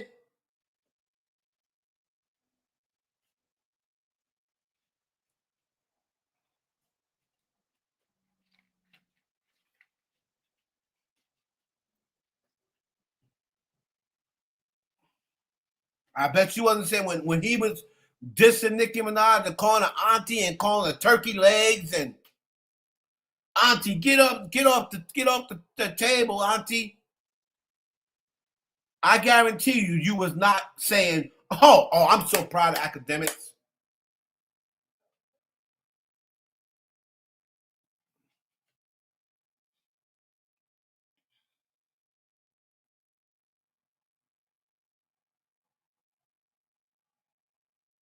Yeah, of course.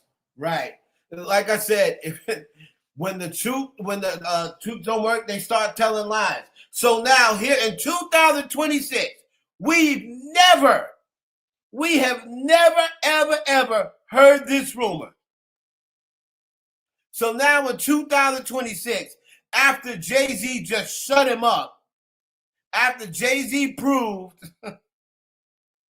once again that there's levels to this, after Charlemagne the God made him look like a fool, after his boy Drake is the poster child for ghostwriting or having rhymes written for you. So now Jay-Z has a ghostwriter. When Jay-Z has been said by everybody that's come up there, he don't even use paper.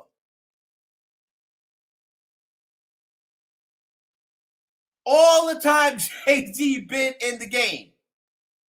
They're just now saying this. And this guy so-called wrote the Black Album. The Black Album was out how long? Kanye West was still working with Jay-Z when the Black Album came out. What, 2006, 2007, 20 years ago. So 20 years later, you just now found out that Jay-Z had a ghostwriter. Okay.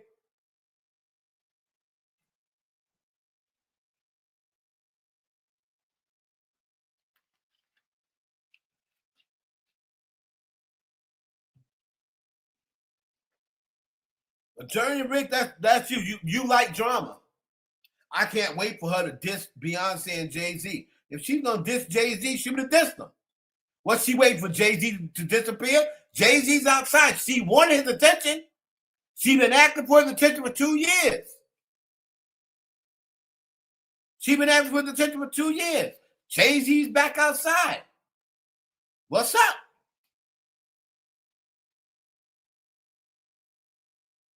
She ain't gonna diss Jay-Z because number one, he sent her to shut the fuck up or else letter. That's number one. Number two, now that she see that Jay-Z has responded,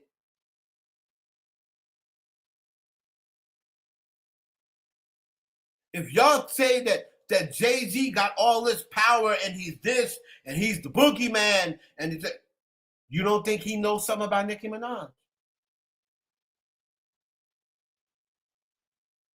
He's the boogeyman. He can pay off the judges, the medical examiner, the jury, LAPD, NYPD, Billboard, Grammys. He can make a plane crash and kill Aaliyah. If he can do all that, you don't think he can do something to Nicki Minaj? If y'all say he's the boogeyman.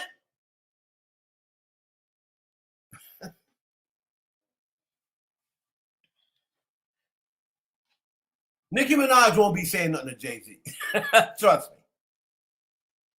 And on top of that, if she does say something to Jay-Z, that's going to mess up the little grift that she got going.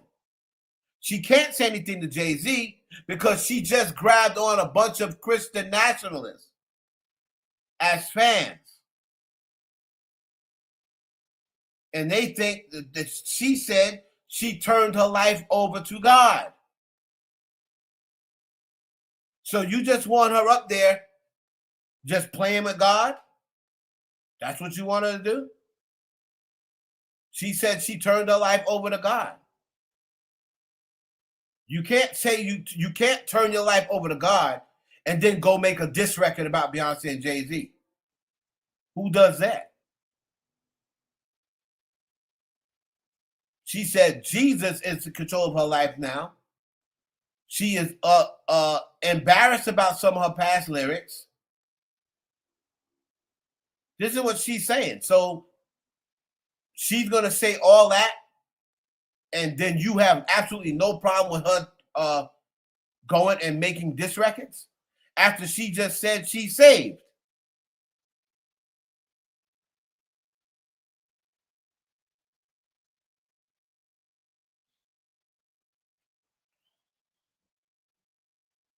And I saw Kenji say, it's a good point. Yeah, that's what they want. That's what they want, Kenji. They would rather Trump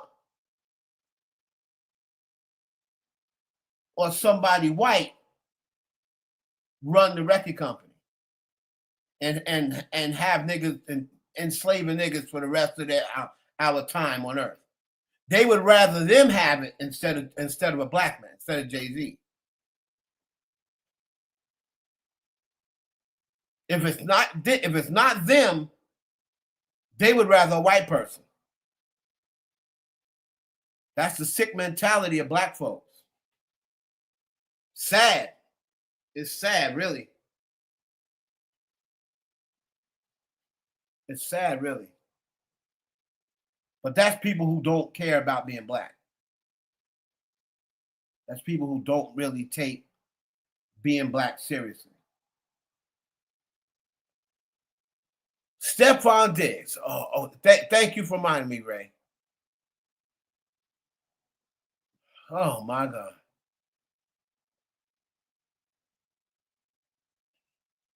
Hold on. Stefon Diggs. Cardi B. And all the Cardi fans are going to get mad. As usual. They'll get mad at me.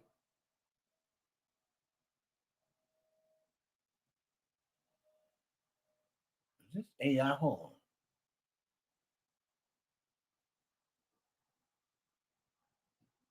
Let me take a look. Now, this dude, again. This dude with the lawsuit, everybody has brought up the fact that he's tried it with other people. All that is cool. I get all that. I get all that. But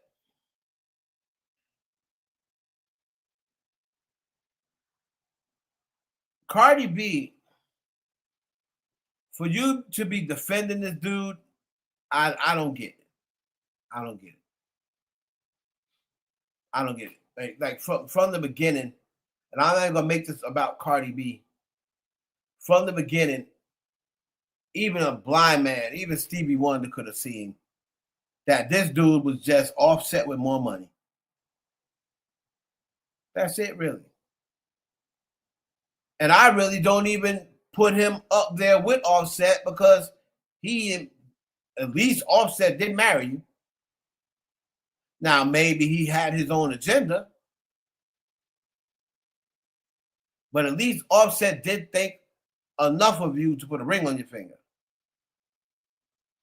This ninja here ain't putting no ring on your finger. As a matter of fact, he'll probably F your homegirls. This ninja has no boundaries. Now, I don't know whether Offset had boundaries or not. I don't know whether Offset tried to F her sister or a friend. I don't know. But this ninja here ain't got no boundaries.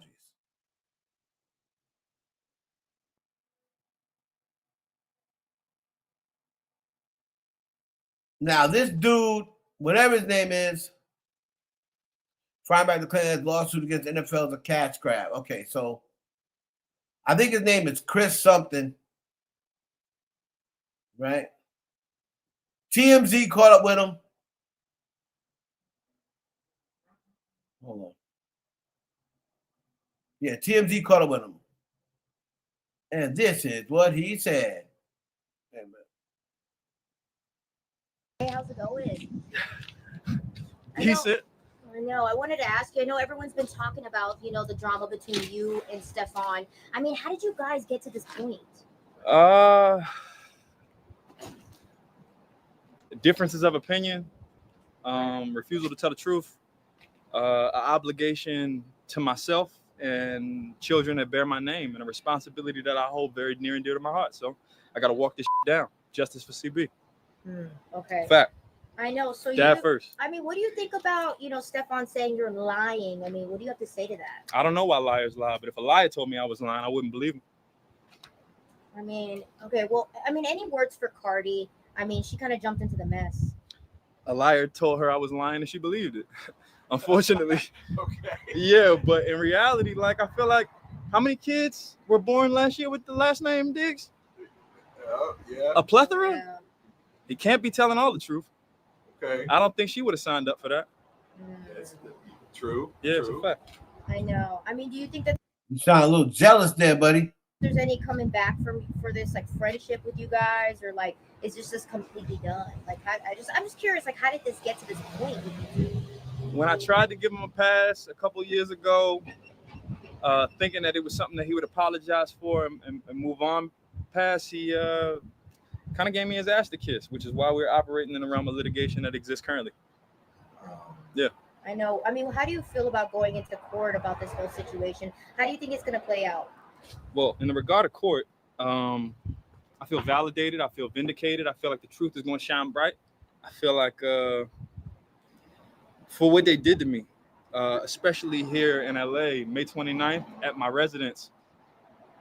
Yeah, when I say somebody got to pay, I ain't talking financial. Like justice really got to be executed within full form. So somebody got to go.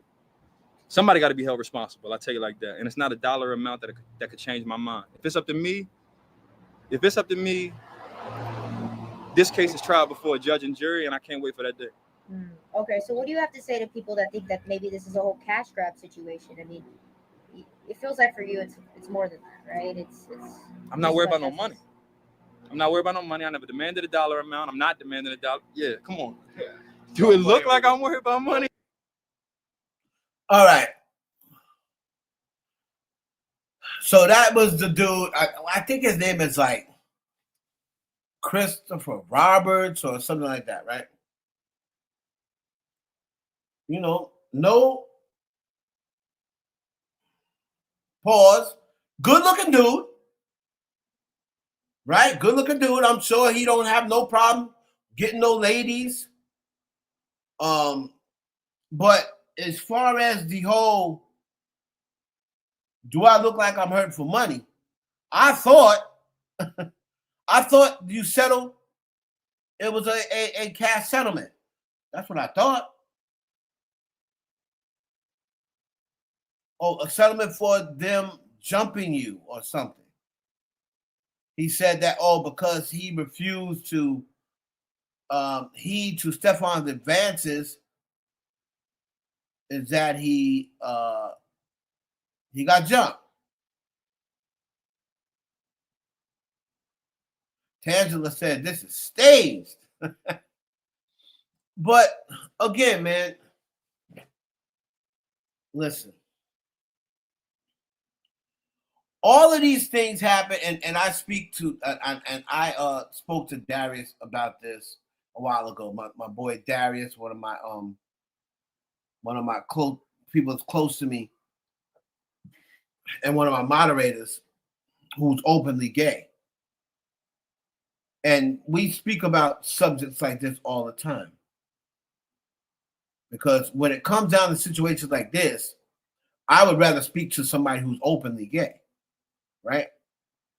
And a lot of these situations would not happen if niggas would just stop, running from the truth and stop trying to be something they're not. If you like niggas, you need to come out and say you like niggas. I'm telling you, it will make things a whole lot easier. It makes things a whole lot easier. If you just come out and say, yeah, by the way, I'm bisexual. Clive Davis came out years ago and said he was bisexual. When this whole thing went down with Diddy, they didn't question Clive Davis not one time. Is that when you're trying to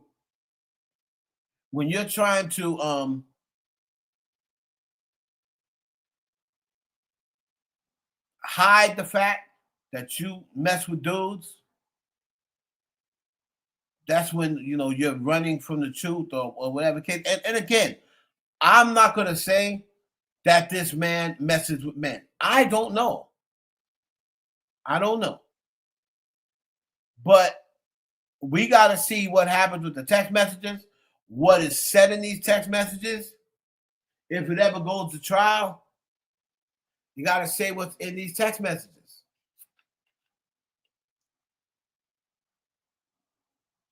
Now, Stefon Diggs is saying he wants to take this trial.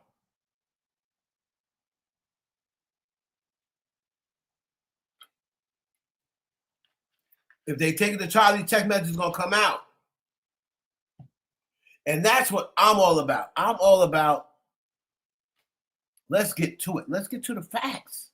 Let's get to the evidence. F all this talking, man. This is what I've been trying to tell you all the time. I'm all about, it's good to have an opinion. Anybody can have an opinion. I can say, listen,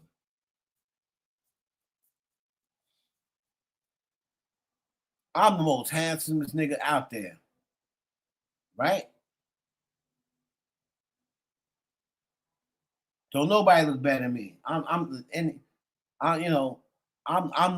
finest nigga out there. Nobody look better than me. If I'm in a contest, everybody is gonna pick me. And then you dig into my past and find out that I was in 3 contests for men and didn't win none of them, and got eliminated first cut. But I'm talking about, I'm the most handsome nigga around, and anybody will pick me over these niggas.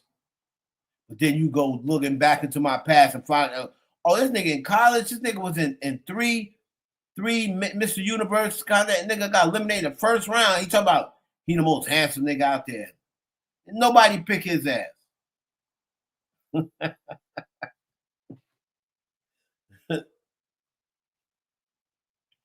know what I'm saying? So I always said that after, like I said, like Cardi B was still, to this day, she still responds to my DMs, right? So, she used to respond like real quick. But then when I said something about her relationship, I think that's what made her like she would follow me. She used to come in my lives, everything, right? Cardi B used to come and sit in my lives. She sent my daughter a happy birthday video, all that. But then, like I said, I just keep a little too real. And I spoke on her relationship one time. Because I was like, when she was doing the BET Awards, and she was like, big announcement coming for the BET Awards. And then I was just like, it could be anything you want it to be, long as you don't tell us you pregnant again, right? This was after she had only had 1 baby at this time. I said, long as you don't tell us you pregnant again. And that's exactly what she was going to do. So that's exactly what she announced. She announced during that award show. So I woke up in the morning and I was unfollowed. So I don't know. Wait, I don't know whether it happened, whether I even noticed it. I probably didn't even notice that she had stopped following me to maybe like a week later. But I'm thinking back, like, I'm looking at all our DM conversations. I'm playing back our audio conversations. I'm like, I never said nothing in here. What the hell could it be? And then I'm thinking like, it must have been. It must have been when I said, just as long as you say, and she really was pregnant. Listen, children are blessings, but I really had no idea she was pregnant. Or I never would have guessed in a million years that she was pregnant again so quick. And I said, you can tell us whatever you want, long as you ain't telling us you pregnant again. And I was just joking.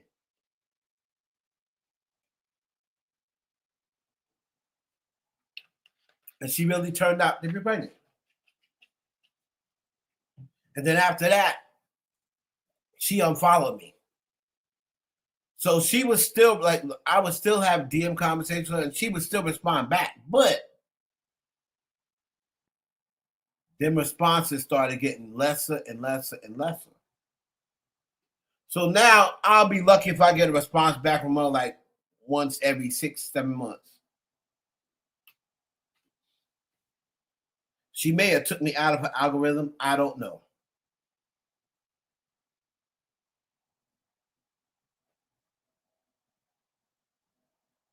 You think she's pregnant with Stefon? Oh no, I don't think so. Nah, no way.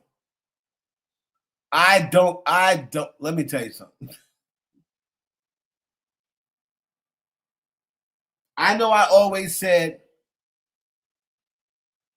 that, you know, I don't get in their personal lives. They do what they want. It's their life.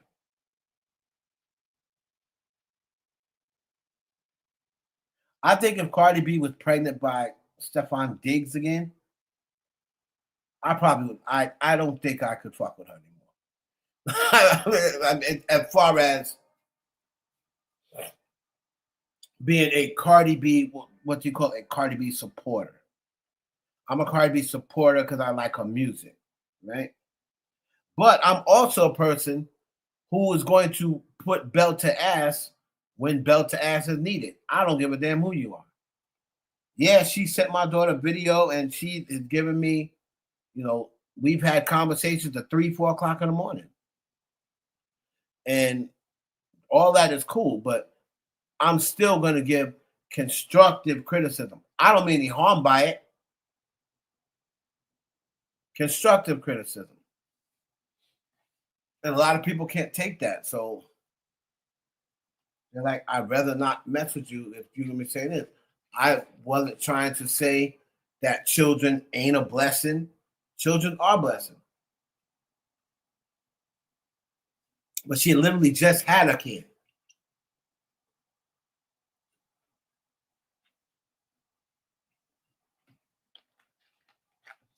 So I wasn't expecting her to have another one. But I fuck with Cardi B. But if she came out and said, oh, she was pregnant again by Stefon Diggs, nah. I'd be like, you know what? I'm off that. I'm off it.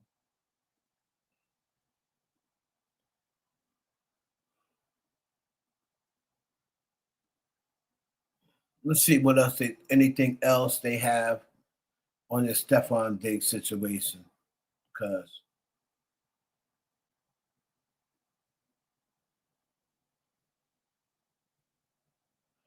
so here's Christopher Griffith. His name is Christopher Griffith. So here's Christopher Griffith's baby mother. All right. Now she done stepped into the mix. She looked like, who does she look like? Let me blow her up and see what I tap. Let me see. Would I tap this? Hold on. Decided to have a baby. Hold on. Let me take a look at this black woman. You know, black women are my weakness. Nothing special. But we'll see. This is Christopher Griffith's baby mama. And she's saying that Christopher Griffith is a scam artist. I don't know what she got going, what her eyebrows got going on, but it's pissing me off.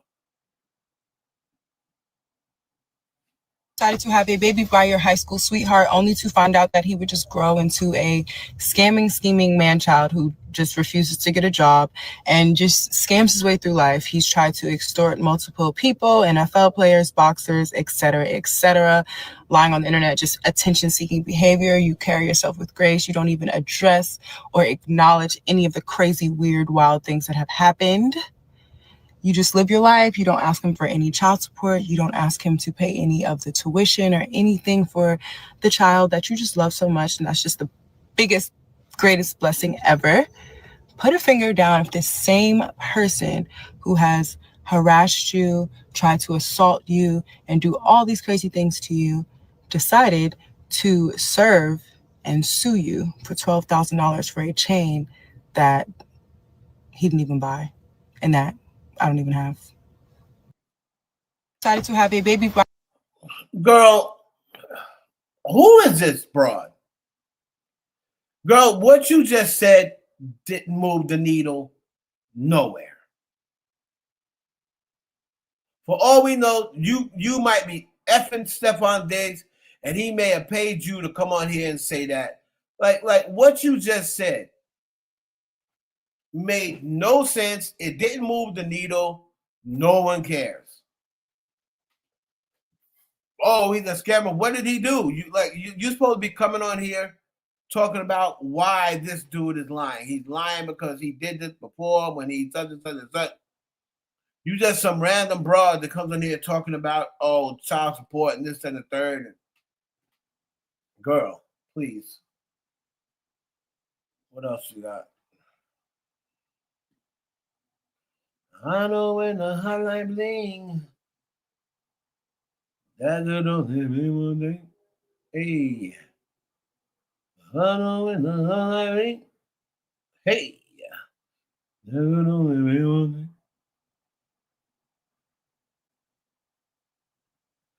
Stefon must got shitty lawyers. Gag order maybe. Put more pressure on that N-word. There's things that can be done legally to keep that man quiet until you get to court. So let's see what this says. What is this now?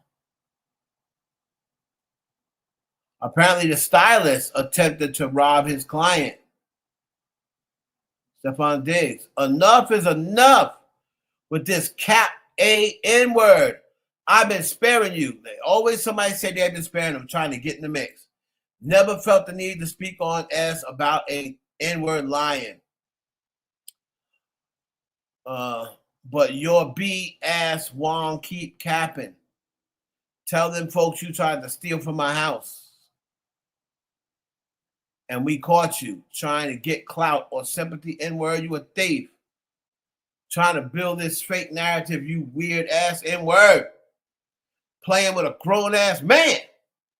Knowing I don't even play like that, Holmes. You post about N-words so much. LOL.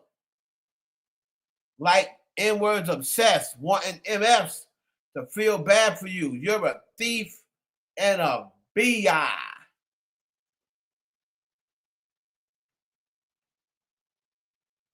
And say that was the day you got caught stealing out my house.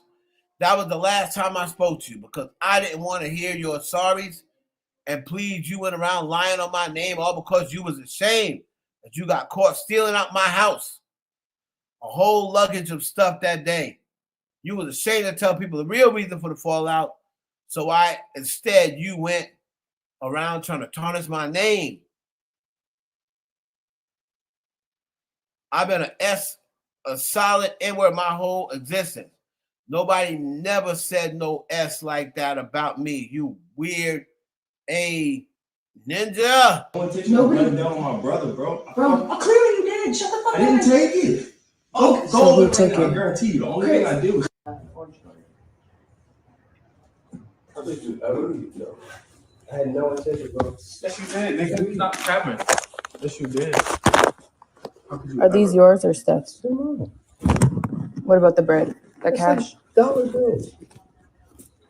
I want to know why niggas think they can steal though. I had no intention of stealing. Bro. Shut up, Chris. No, I didn't take. I didn't. All right. Listen.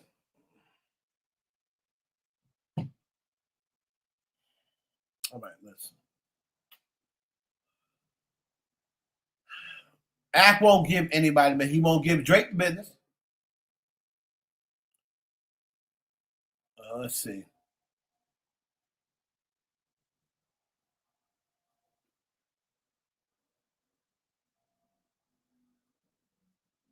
So,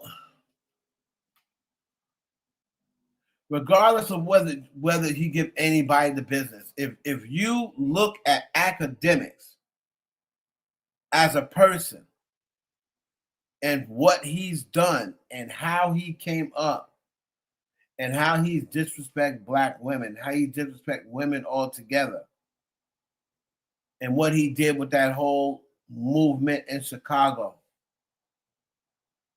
where young black men end up dead.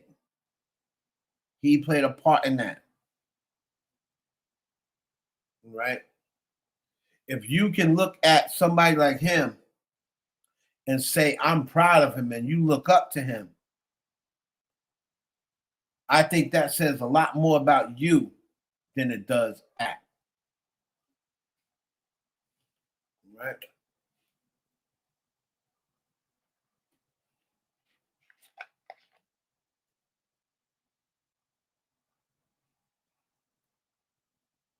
Well, so but who are you, Journey or Rick? How do you know? Again, see, this is the point I'm making. How do you know that act is telling the truth? He's still never presented any proof.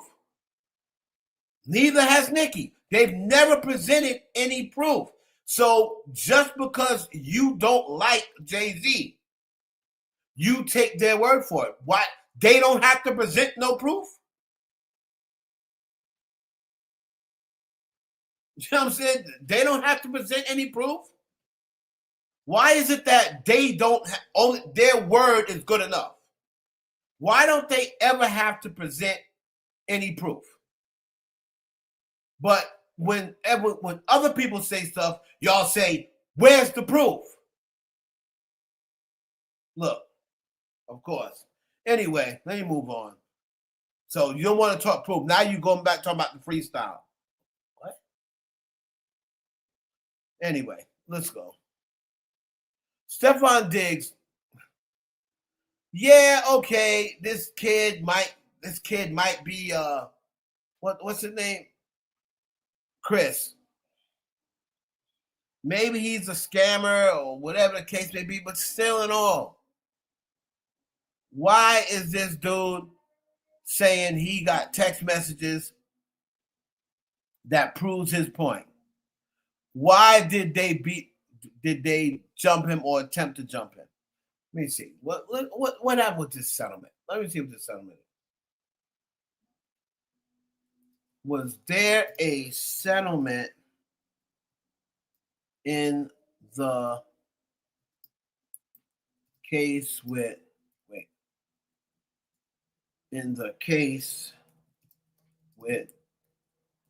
Stefon Diggs? Hold on. Was there a settlement in the case with Stefon Diggs and what's this dude's name? Chris something, right? What's the Chris dude's name? What's Chris's name? Anybody got his name? Yeah, no, it was with his brother. That's why I said Stefon Diggs' brother and let's see.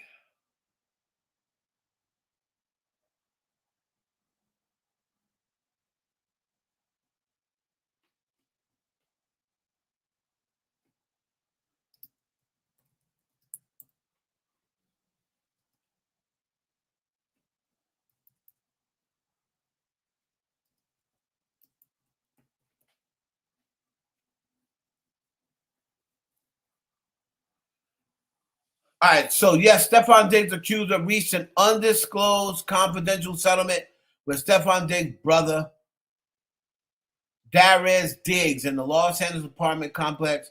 The accuser, Christopher Griffin, had filed a $10 million lawsuit over an alleged 2023 physical altercation and property theft. However, the separate sexual assault lawsuit and defamation countersuits between Griffin and Stefon Diggs remain actively ongoing in court.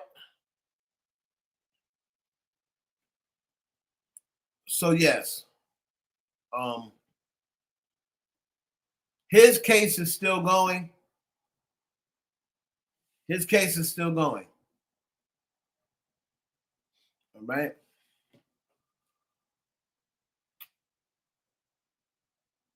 Let's see.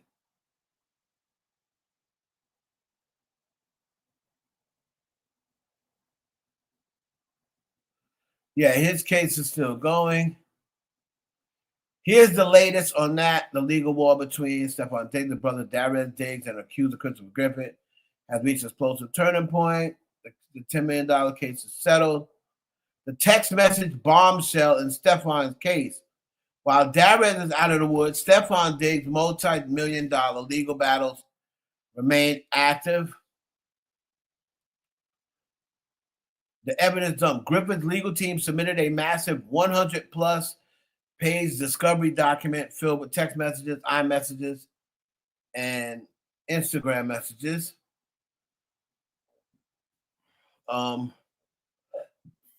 Exchange with Stefon.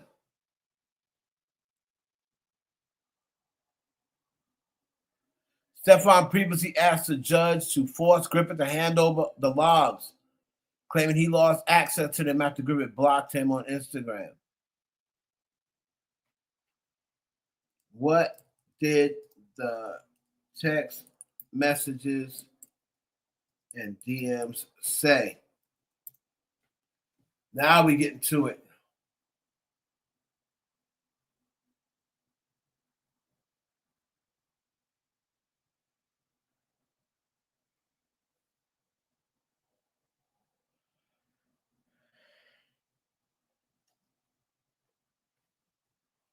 Let's see. So the word for word has not been disclosed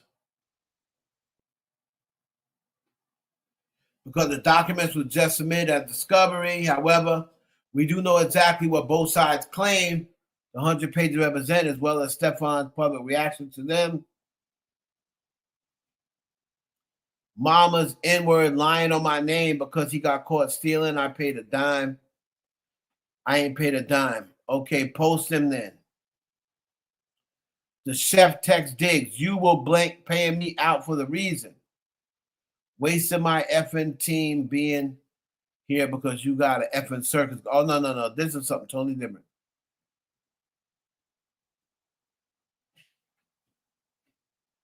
So I want to see exactly what happened with these two. If I was Cardi B, I'd leave Stefon Diggs alone, but it doesn't look like she's going to do that. I know she got a kid with him, so she'll probably use that as an excuse to have to see him.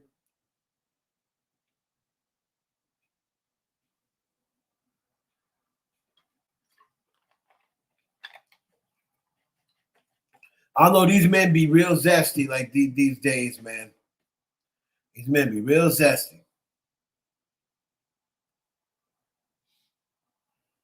You know? And if you just full out gay, I get it.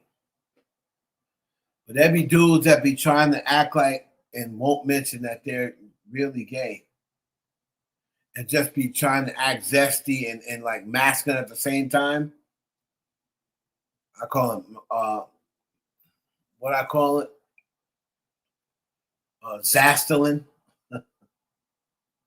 They trying to act zesty and masculine. Zasculin. So I don't really know. My camera's not on. All right. My camera's not on. Okay. All right, love you. Love you too. Good night.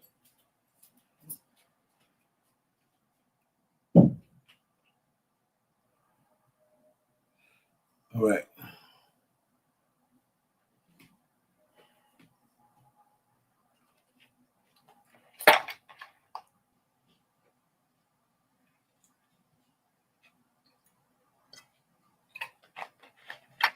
Let's move on to something else.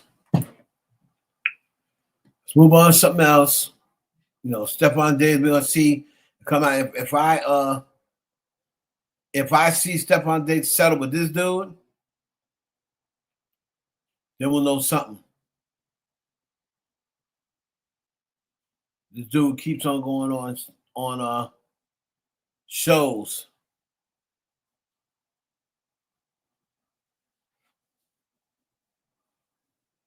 Right?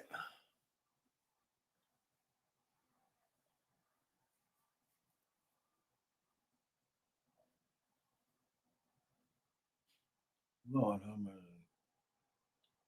we had seen him already.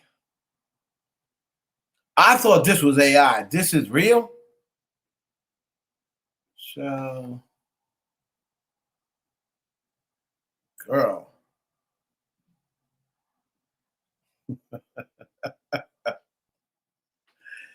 Please tell me that's AI.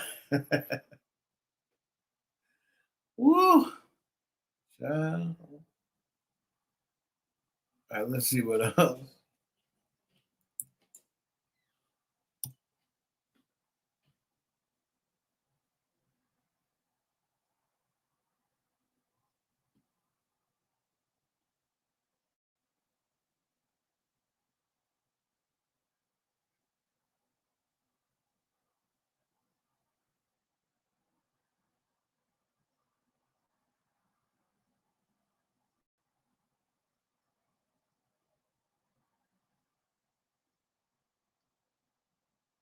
Let's see.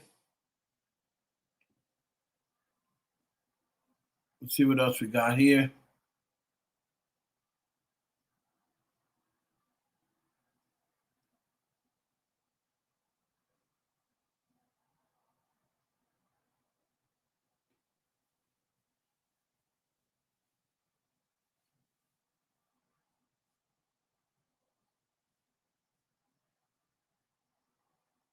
Rip.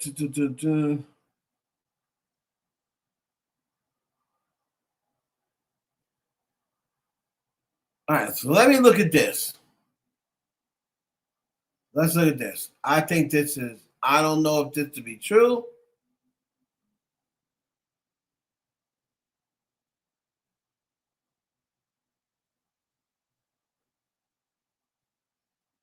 So, hold on.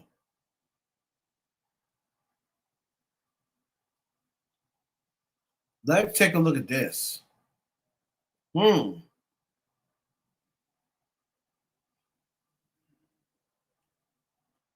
this is very interesting. So,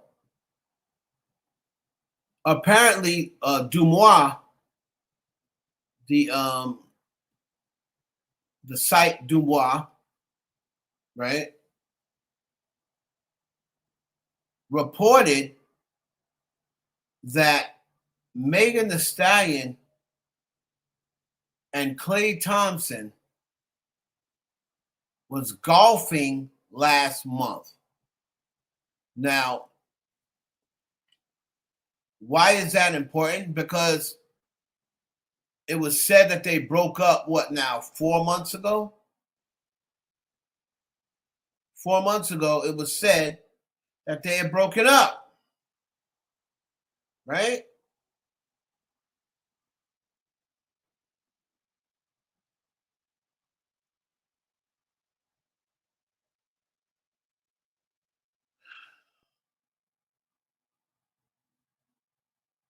So let's see here.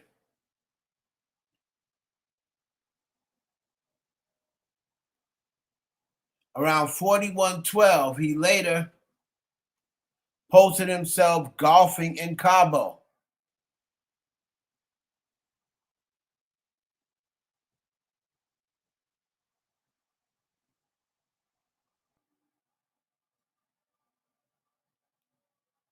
Dive into the world of celebrity news with the Do You podcast. Celebrity news for the people.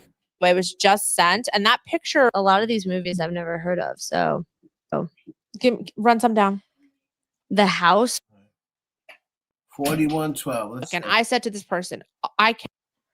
But yeah, so crazy, I feel like, but not crazy also, because we've all been there. So if they are back together, let's just say, listeners of this podcast, if they are back together, if she posts or we see paparazzi pictures, let's just maybe give her.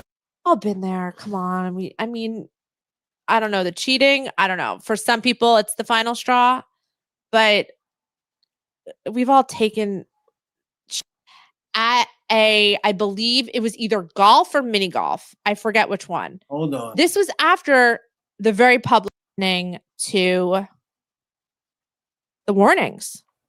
They're helpful, right, Han? I mean, they didn't listen that much. Well, she listened and her friend, and she told her friend, and her friend didn't care. Went up to him anyway. Maybe wasn't taking the warning seriously. Yeah, sounds like it. But as Demois readers know, he has a history of not taking kindly to being approached, which is his prerogative. We're not saying it's negative or positive. It's just how he is, and that's fine. We can accept that, Anthony Mackie. Okay, the last email is something that I talked about very briefly on a Substack live. If you subscribe to Substack, you can also tune into the lives.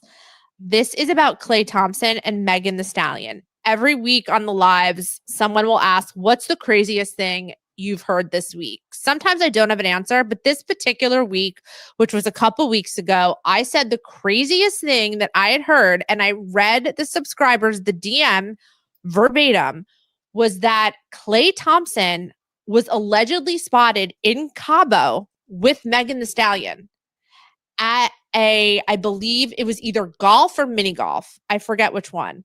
This was after the very public breakup where she took to her Instagram and basically called him like a trifling cheater.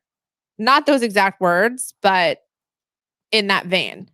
Somebody wrote in, like I said, 2 weeks ago, I believe now, and said, oh my God, we were just they were either in front of them or behind them. Golf in Cabo. They named the place. Klay Thompson was with Megan Thee Stallion. She was sitting in the golf cart and she gave us a dirty look. We said hi to Klay, I think they said, and she gave us a dirty look. And I said to this person, I cannot fucking report this unless you're 100% sure. They were not 100% sure. I said, what color hair did the woman in the golf cart have?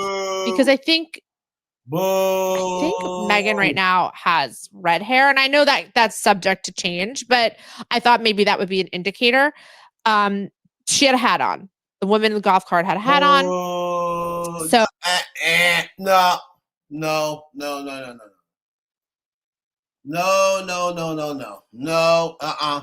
Right there is where when Dumois said you have to be 100% sure I can't report it, and she said I'm not 100% sure, that's all I need to hear. No, not good enough. Not good enough. That's why I didn't do a video on it, child. I was saying to myself, as I was looking over this, because somebody DM'd me this last week, and I happened to be looking over it again. Hey, Couture, when did you fine ass sneak in here? So, if y'all are not following Couture Bay, make sure you follow Couture Bay and her YouTube channel. All right.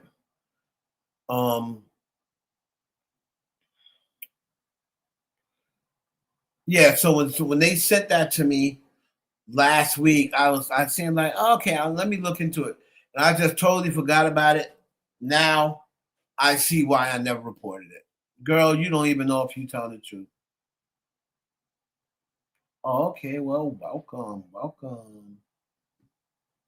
You know, you always want to bless us with your presence.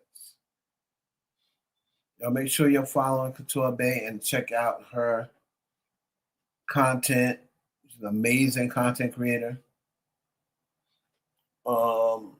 Yeah, so sorry I mentioned that, y'all.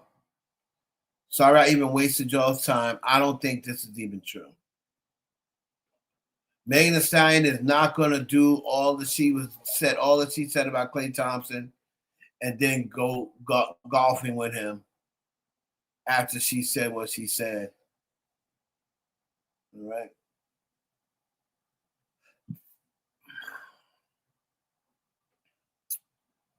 Let me see if there's something else we can talk about. Hold on.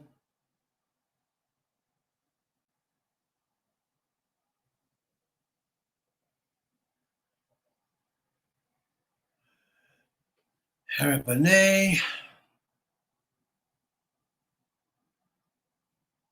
Oh, DJ Academic said he almost asked Drake for a loan after 50 Cent's baby mama Daphne Joy requested $200,000 for shopping trip. She acts like a lady. Well, brother, you should have known that. You already know how Daphne Joy is giving it up. You know, you're going to have to pay a pretty penny to smash, right? And to keep smashing. Okay.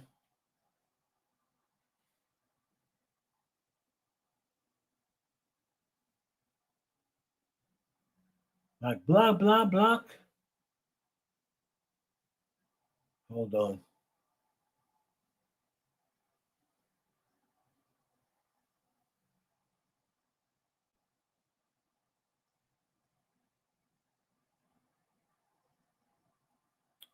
So here is yet another lawsuit. Nicki Minaj lawsuit. Like, what is this?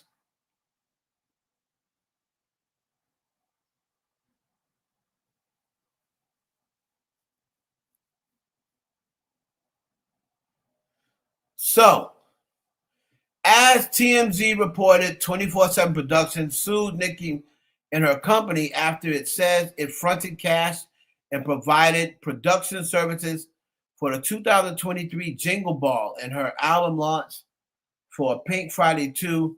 They say they advanced about $255,000 in expenses and are now owed a total of about $275,000 for the advance and related expenses.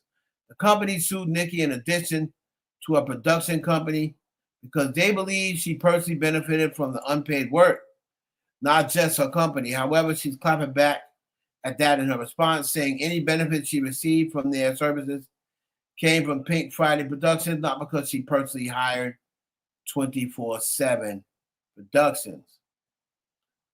By the way, this ain't the only legal dispute Nancy faces. She said it's a separate legal fight for allegedly unpaid bills with a lawyer. So the firm is hoping to be paid $229,000 by the Star. That's the other lawsuit where her lawyers left unpaid legal bills. Now, this lawsuit, I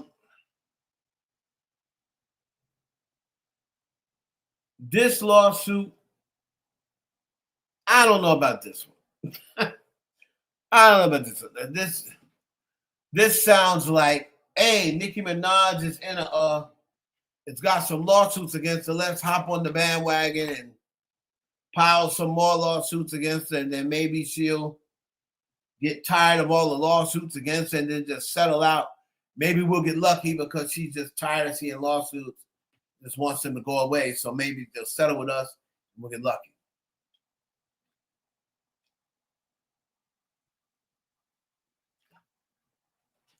If Nicki Minaj says, you know what?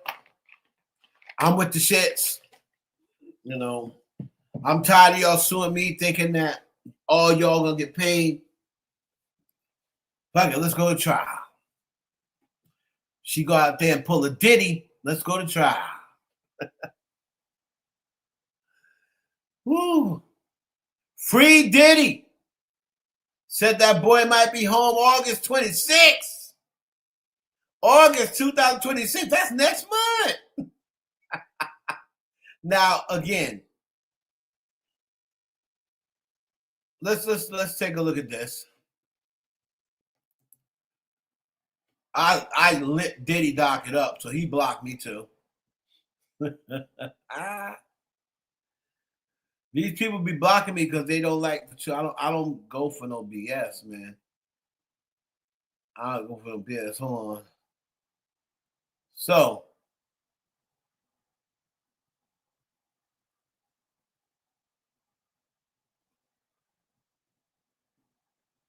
Diddy docket blocked me, but I can still see his tweets. Ha ha. So here we go. Sean Puffy Combs, a.k.a. Diddy, a.k.a. P. Diddy, a.k.a. Puff Daddy, b.k.a. Brother Love.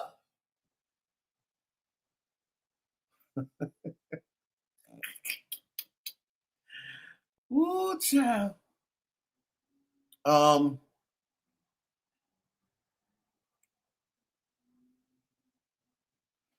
They're saying his projected prison release is August 7th, 2026, y'all. Not 2027, 2026. That's next month. Now, here's the thing, though. Where is Diddy's appeal. What happened? It was March, April, May. No, was it April? May, June, July. This is now it's coming up on, it's past 90 days. I thought they had to give a response. What's up, Nicki Gallo? We talk about a little bit of everything. Right now, I'm just bringing up, I was talking about Nicki's lawsuit. We're pretty much jumping around. We handled all the topics, Nicki Gallo. You already know how we do, Nicki Gallo. What happened?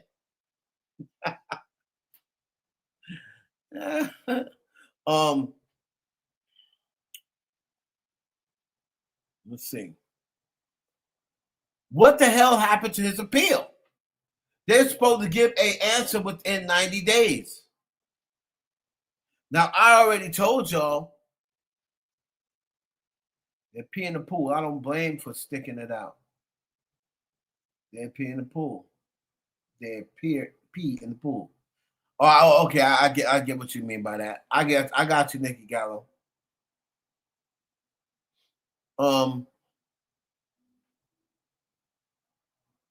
So here it says, Sean Combs projected prison release August 7, 2026. The release date math adds up to Diddy moving out of Fort Dix next month if all programs are completed and eligibility is locked in. You do the math. Total days incarcerated, 658 days, 21 months since September 16, 2024. Time served at sentencing, 12 months.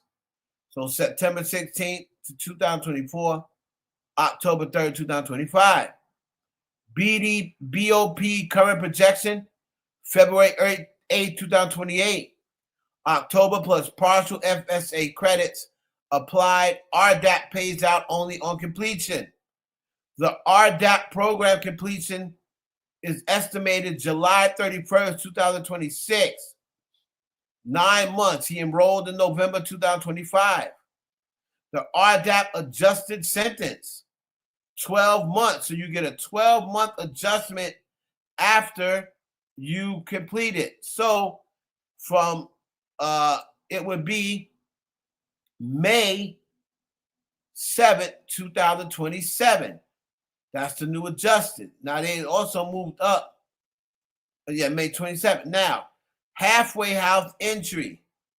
It's a TDAP 4-month program begins here. That would be November 7th, 2026.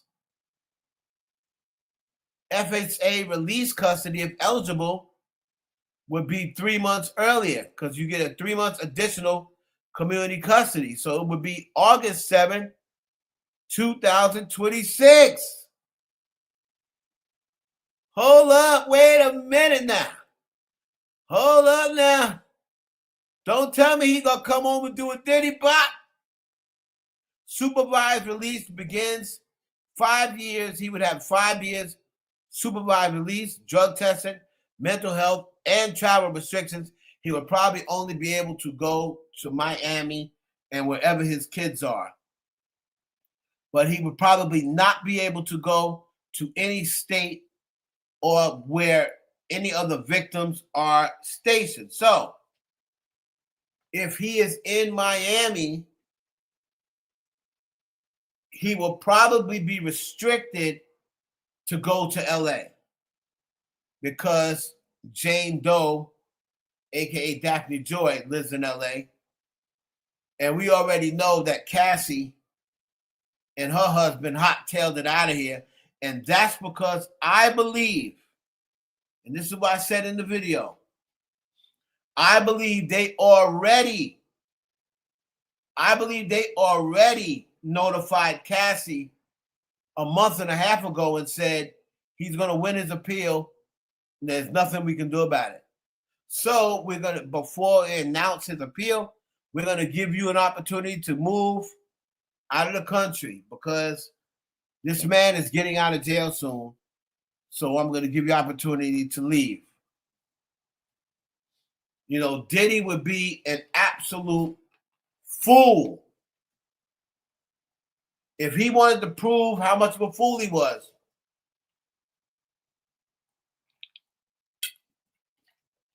Let him get out of jail and try to contact Cassie. He already knows that Cassie will snitch him out. So unless he truly just wants to go back to jail, which I don't believe he will ever want to see jail again after this, there's no way he's going to go home and try to contact Cassie or try to do something to Daphne Joy. His ass would be back in the shelter before you can say, take that, take that, take that. His ass would be back locked up and he would not be coming out no time soon. So I'm sorry. I just don't believe that Diddy's that stupid. He saw what happened with his children. Matter of fact, his daughters were doing an interview today, his twin daughters, shout out to them. And I just can't see him saying, you know what, just so I could contact them and taunt them for going against me and this, that, and the other, and I'm gonna call up Daphne Joy and threaten her and say, man, come on. That man ain't that dumb. He sees that he can be touched now. Pause. And there ain't no way in hell that this man would contact any of those victims unless he just truly wanted to go back to jail. And I just don't think he does. All right? So shout out.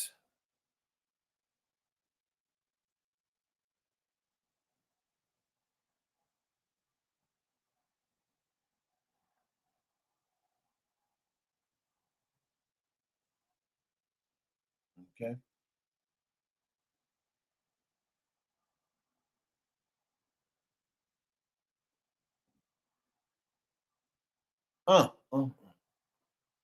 So yeah, the diddler could be home before Thanksgiving.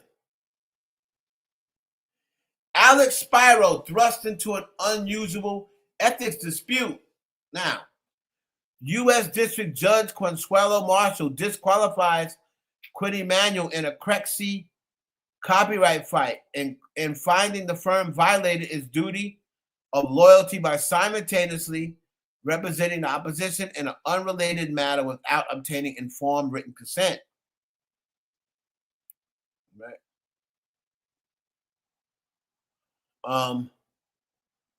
So Alex Spiro, judge qualifies Quinn Emanuel from representing Crexy and co-star a copyright. Okay.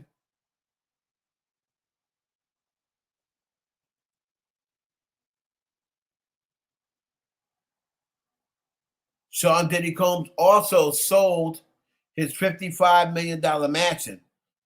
I'm telling you, he's coming home soon. And so he sold this for some cash. So you get $55 million for that. However, he still has a place that he's paid for together. See, Diddy's going to be moving much smarter. He's got the other place, 2 Star Island, that he's already paid for. Star Island, he had taken out a mortgage on, but 2 Star Island, he owns. So now he gets $55 million from that. He's still only really just paying lawyers. He has not had to pay out any lawsuits. Not had to pay out any lawsuits as of right now, other than Cassie's $20 million. Right? I really do hope that Diddy's coming home. And then it's up to him to decide what he's learned. Okay? That's what he's learned.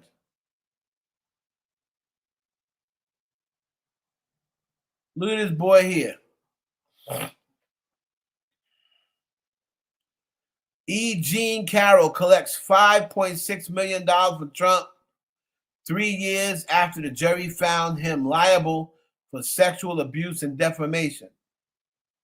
So he had to pay out $5.6 million. There go y'all president. There's your president. This is who y'all love so much. Had to pay out, settle on sexual abuse and defamation. Way to go, America. Y'all got a rapist in as a president. Way to go. Congratulations. Y'all did that.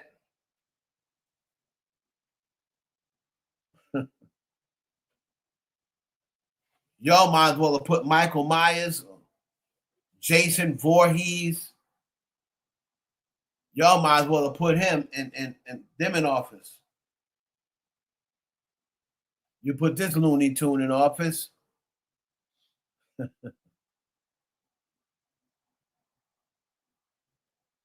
see what any other cases.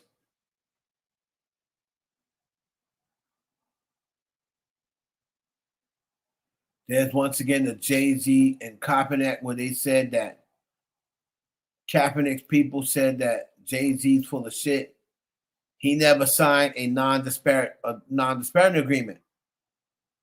Well, if he never signed a non-disparagement agreement, that's even worse because that means you just stopped talking about the NFL and you didn't have to.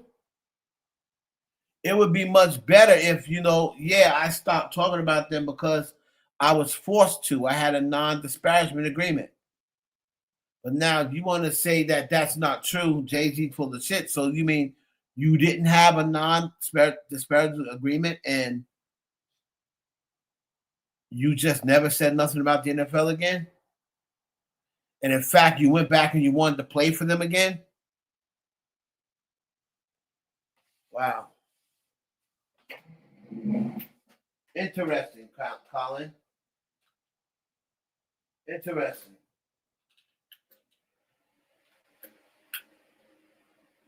Y'all dudes, I'm not going to be able to keep the fan on. Y'all dudes are so quick to blame Jay-Z, but you don't go look into what is really going on. Colin Kaepernick took that settlement before Jay-Z even got the job with the NFL. And y'all can easily look that up, but you don't want to. Because y'all don't want it to be true.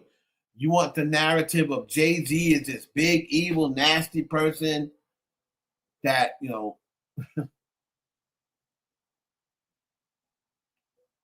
that, is a sellout. And this is the narrative that y'all want to follow instead of just doing simple research. And you'll see that Jay-Z said that we're past kneeling because Colin Kaepernick was in sense past kneeling because he took a settlement. That means get your ass up. Take this money. Get your black ass up off your knee. That's basically what the NFL was saying. And what did Colin Kaepernick do? He took the money and got his black ass off that knee.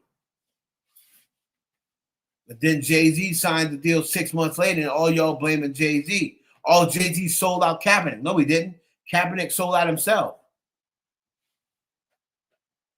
Jay-Z just came along and was like, hey, since this is all settled, let's, put me in charge of the Super Bowl. Let's get some more black. If y'all really want to prove that you were willing to make this up, let me take over Super Bowl for a few years so I can bring black artists to the table. Right? But y'all can look that up, but you don't want to because you don't want it to be true. You don't want it to be true. And you're scared if you do research, you'll find out it's true. Right?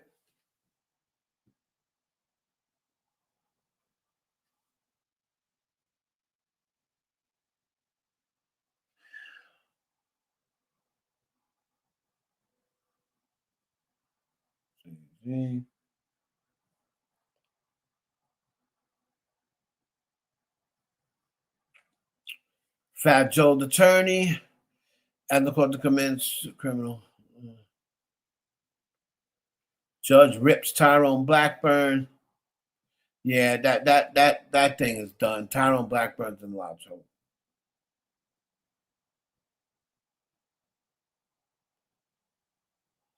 So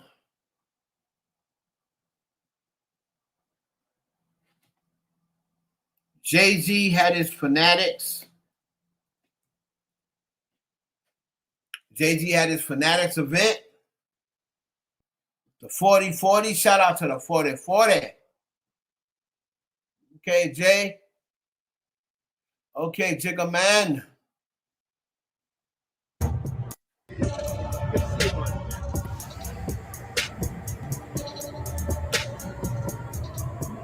Hold on, y'all. Hold on. Let me take down the music because they dinged me yesterday for that stuff. Dinged me yesterday.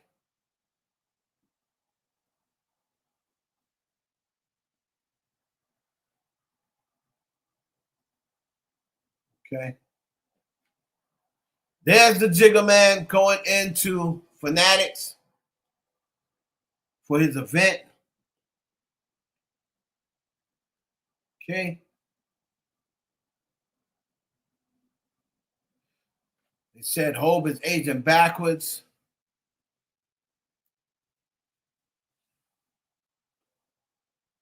Jay-Z, Tiana Taylor, LeBron James. Damn, LeBron been at all the shows. He been up under Jay-Z a lot lately. Tom Brady, attend the 2026 Fanatics. When it comes to other women, Jay always got his hand in his pocket now. Unless it's like Rihanna, Megan Thee Stallion, something like that.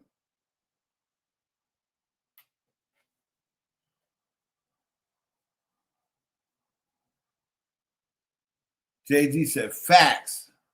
The greatest, Hov. The greatest to ever do it, Hov. The greatest, Hov. The greatest to ever do it, Hov. The greatest. Jay said facts.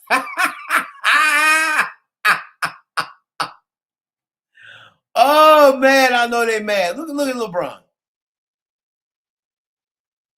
Lord have mercy, LeBron.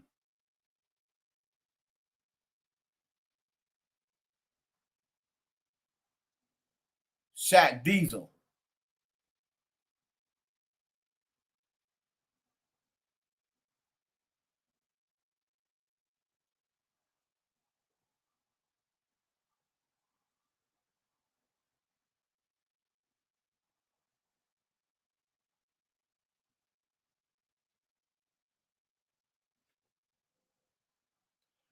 Chat laughing a lot. Anyone else curious to know what they're talking about? So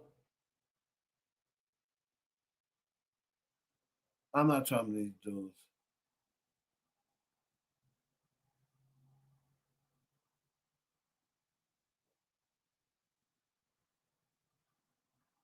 And Jay-Z, man, he's continuing.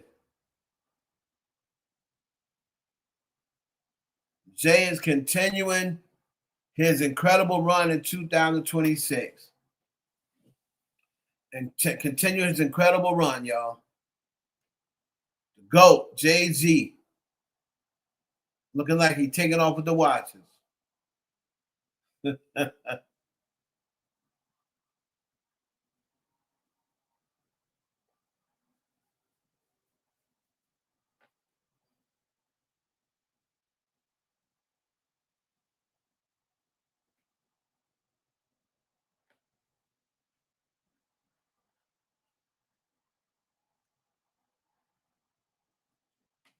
see.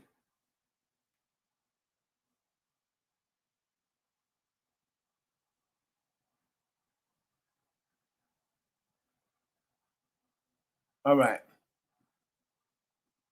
What else we got, y'all? We kind of handled Memphis Bleek yesterday, right? Kind of talked about Memphis Bleek already.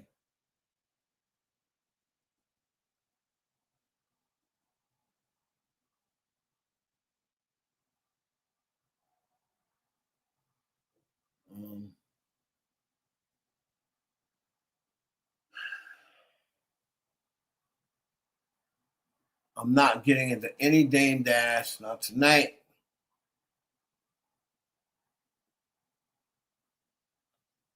I'm not getting into no Dame Dash.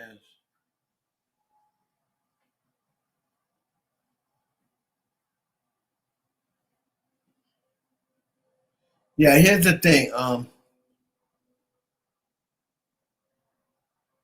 out to Kayla Clark, but she had a great game tonight.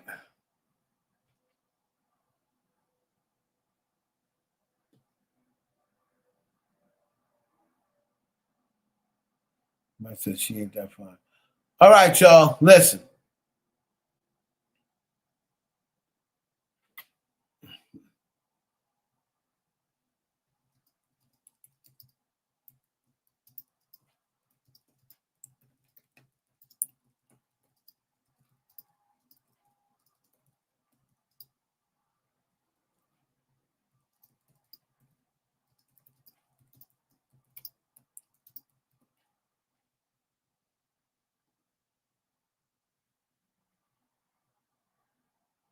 All right, y'all.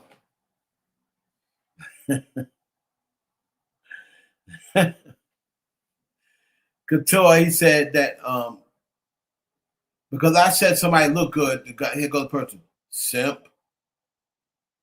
Y'all niggas don't know the definition of a simp. Just because I say somebody look good, simp. Simp these nuts.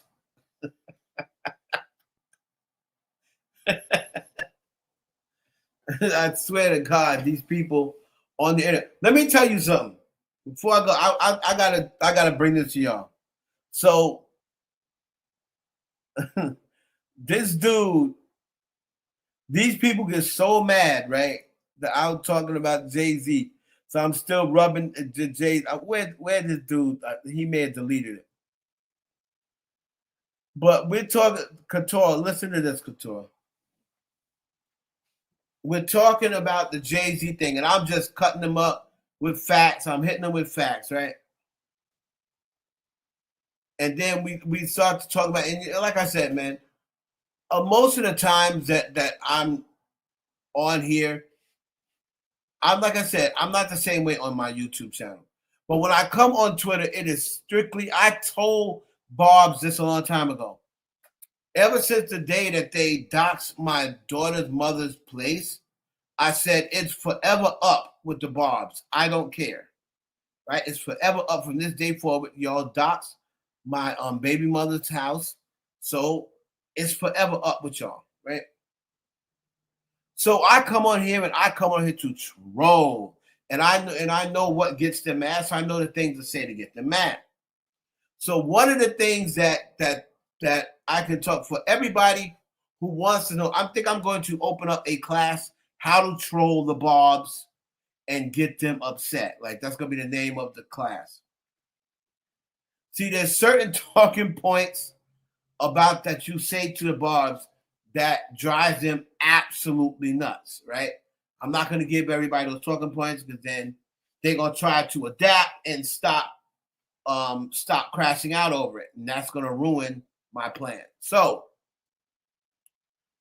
I'll give you one of them. One of the talking points that drives Barbs crazy is when you talk about Nicki Minaj behind the security guard saying, I'm right here. I'm standing right here. I'm standing right here behind 6 bodyguards, right? So when you say, there's a certain way that you have to say it, that you be like, yeah, she was hiding behind 6 bodyguards talking about I'm right here, right?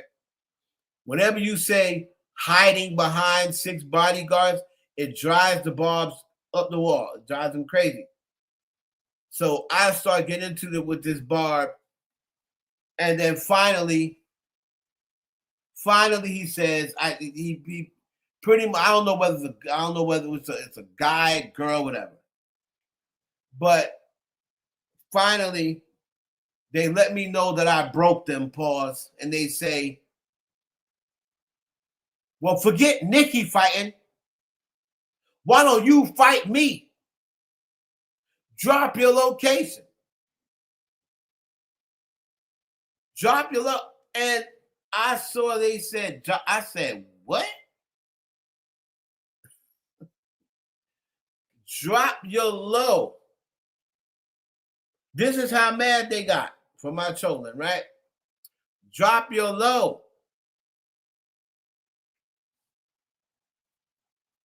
And I said, so you gonna let a woman that don't even know you alive get you fucked up, huh? You gonna let a woman that wouldn't piss on you, abuse on fire, get you beat the fuck up? Absolutely, Nicki. And I'm like, nigga, drop these balls.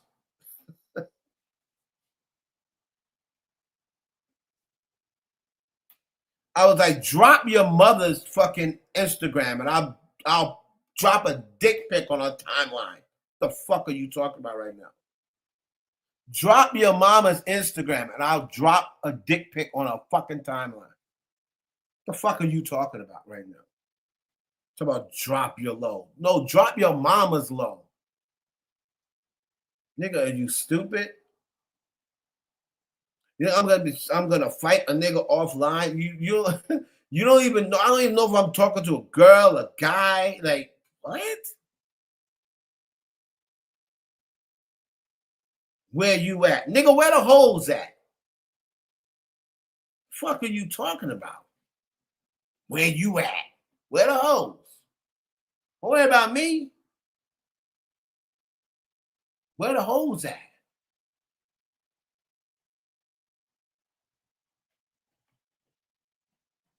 These motherfuckers is crazy.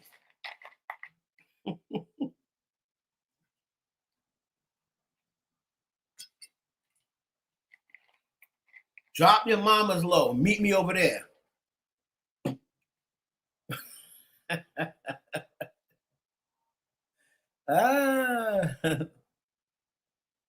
Ciao.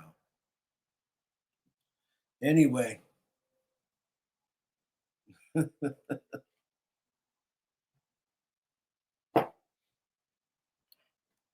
Nicki, are you behind in the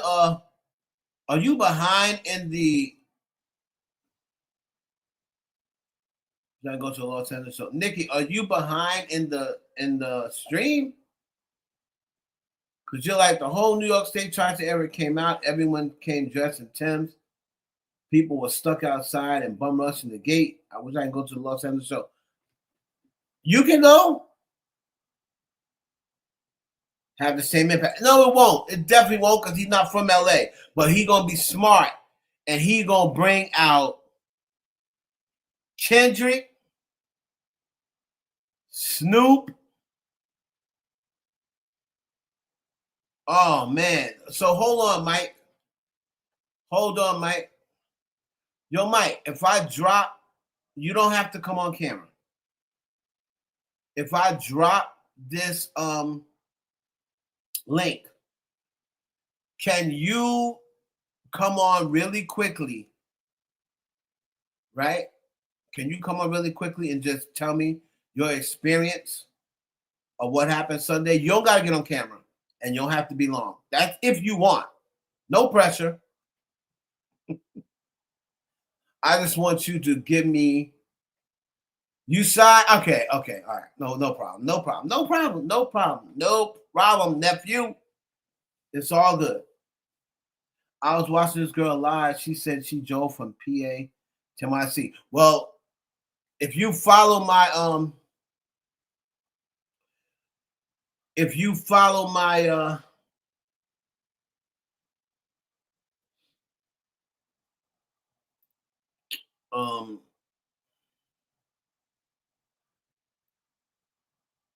okay, all right, that's good. I'll take that. I'll take the typing. If you follow my chat,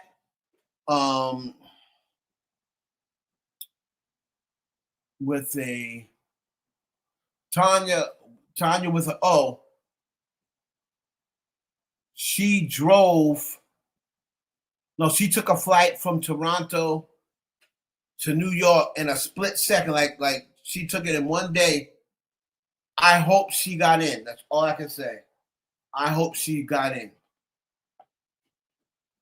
Because they said get there early. I hope she got in. I hope everybody that went there, you know what I'm saying, got at least my people got in. Because it's sad to think that the people who had bought their ticket, all of a sudden they trapped outside of a hotel. So,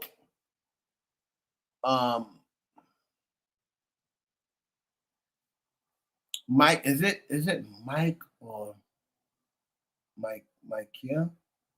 Mike, or is it Michaela? I'm sitting there calling him Mike. See, that's one thing I have to be better at. I'm calling him Mike. It could be Michaela.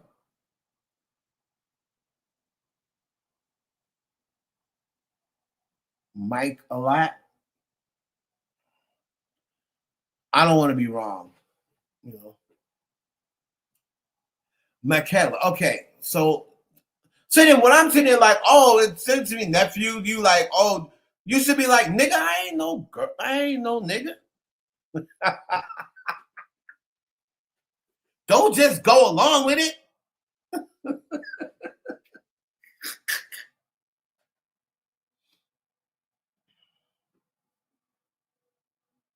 Michaela, my daughter's best friend is named Michaela. And they call her KK.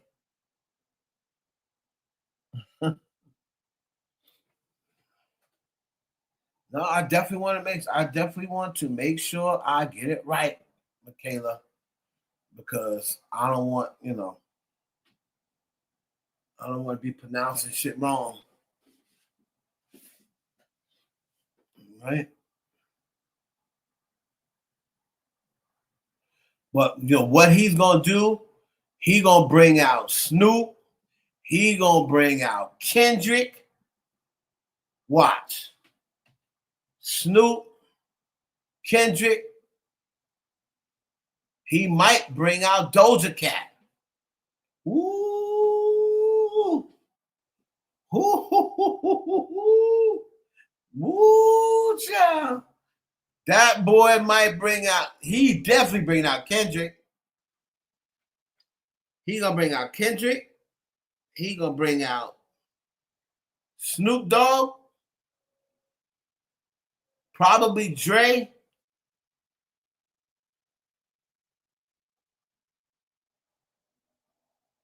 Maybe Cube. Cube don't really mess with Jay-Z.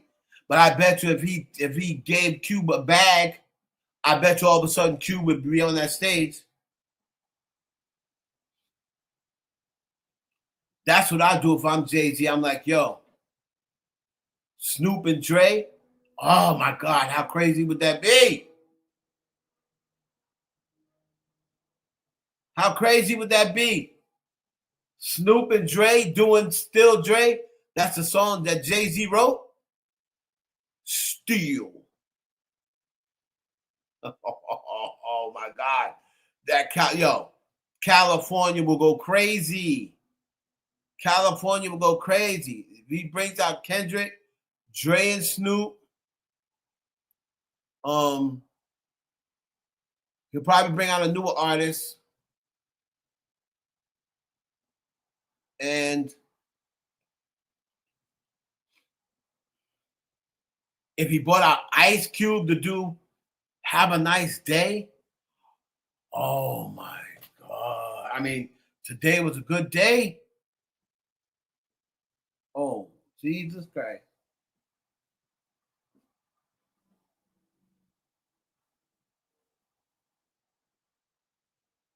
Yo. He might do California Love. Dun, dun, dun, dun, dun, dun, dun. He's definitely doing that. He's definitely doing that. All right, cool. Cool. You can answer my question. Hold on. I'm going to drop the link. Make sure you turn off your camera. All right, see, I feel special. I feel special, Michaela. I appreciate you.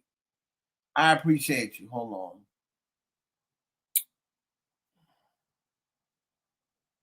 Hold on now. How do you do this shit? Okay.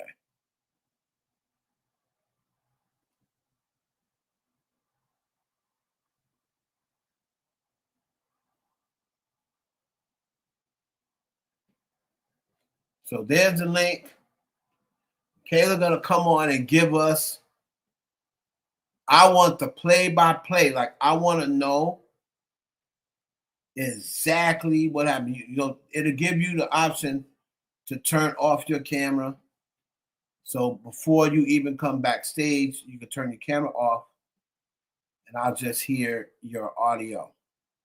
Right?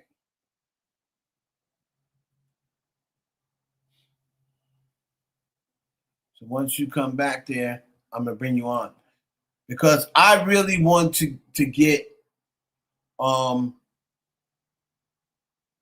I make my 9-year son throw up diamond signs. I hear you, Nicki. My daughter sees it. My daughter see it, and she be like, "I ain't doing that." So I think I'm going to put Mike. So Michaela's on stage, and my daughter see it, and she be like, "I ain't." So turn down your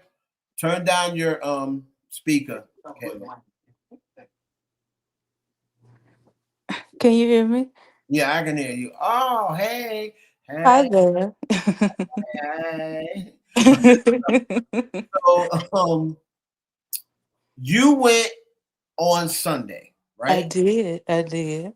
Okay, so now, first thing I'm asking you is, was that planned from getting, like, did you buy tickets for Sunday, or did it happen to come away? It's like, oh, you want to go to Jay-Z concert Sunday? Oh, yeah, hell yeah. So, this was pre-planned or last minute? It was pre-planned, so I bought the tickets during pre-sale in March. Um, I intended to go that weekend because that weekend is the anniversary of my mother's death. So I wanted something fun to do. Right. I didn't want to just be stuck at home looking at walls. I wanted to, and I've only ever been to New York 3 other times to see Mariah Carey during her Christmas shows.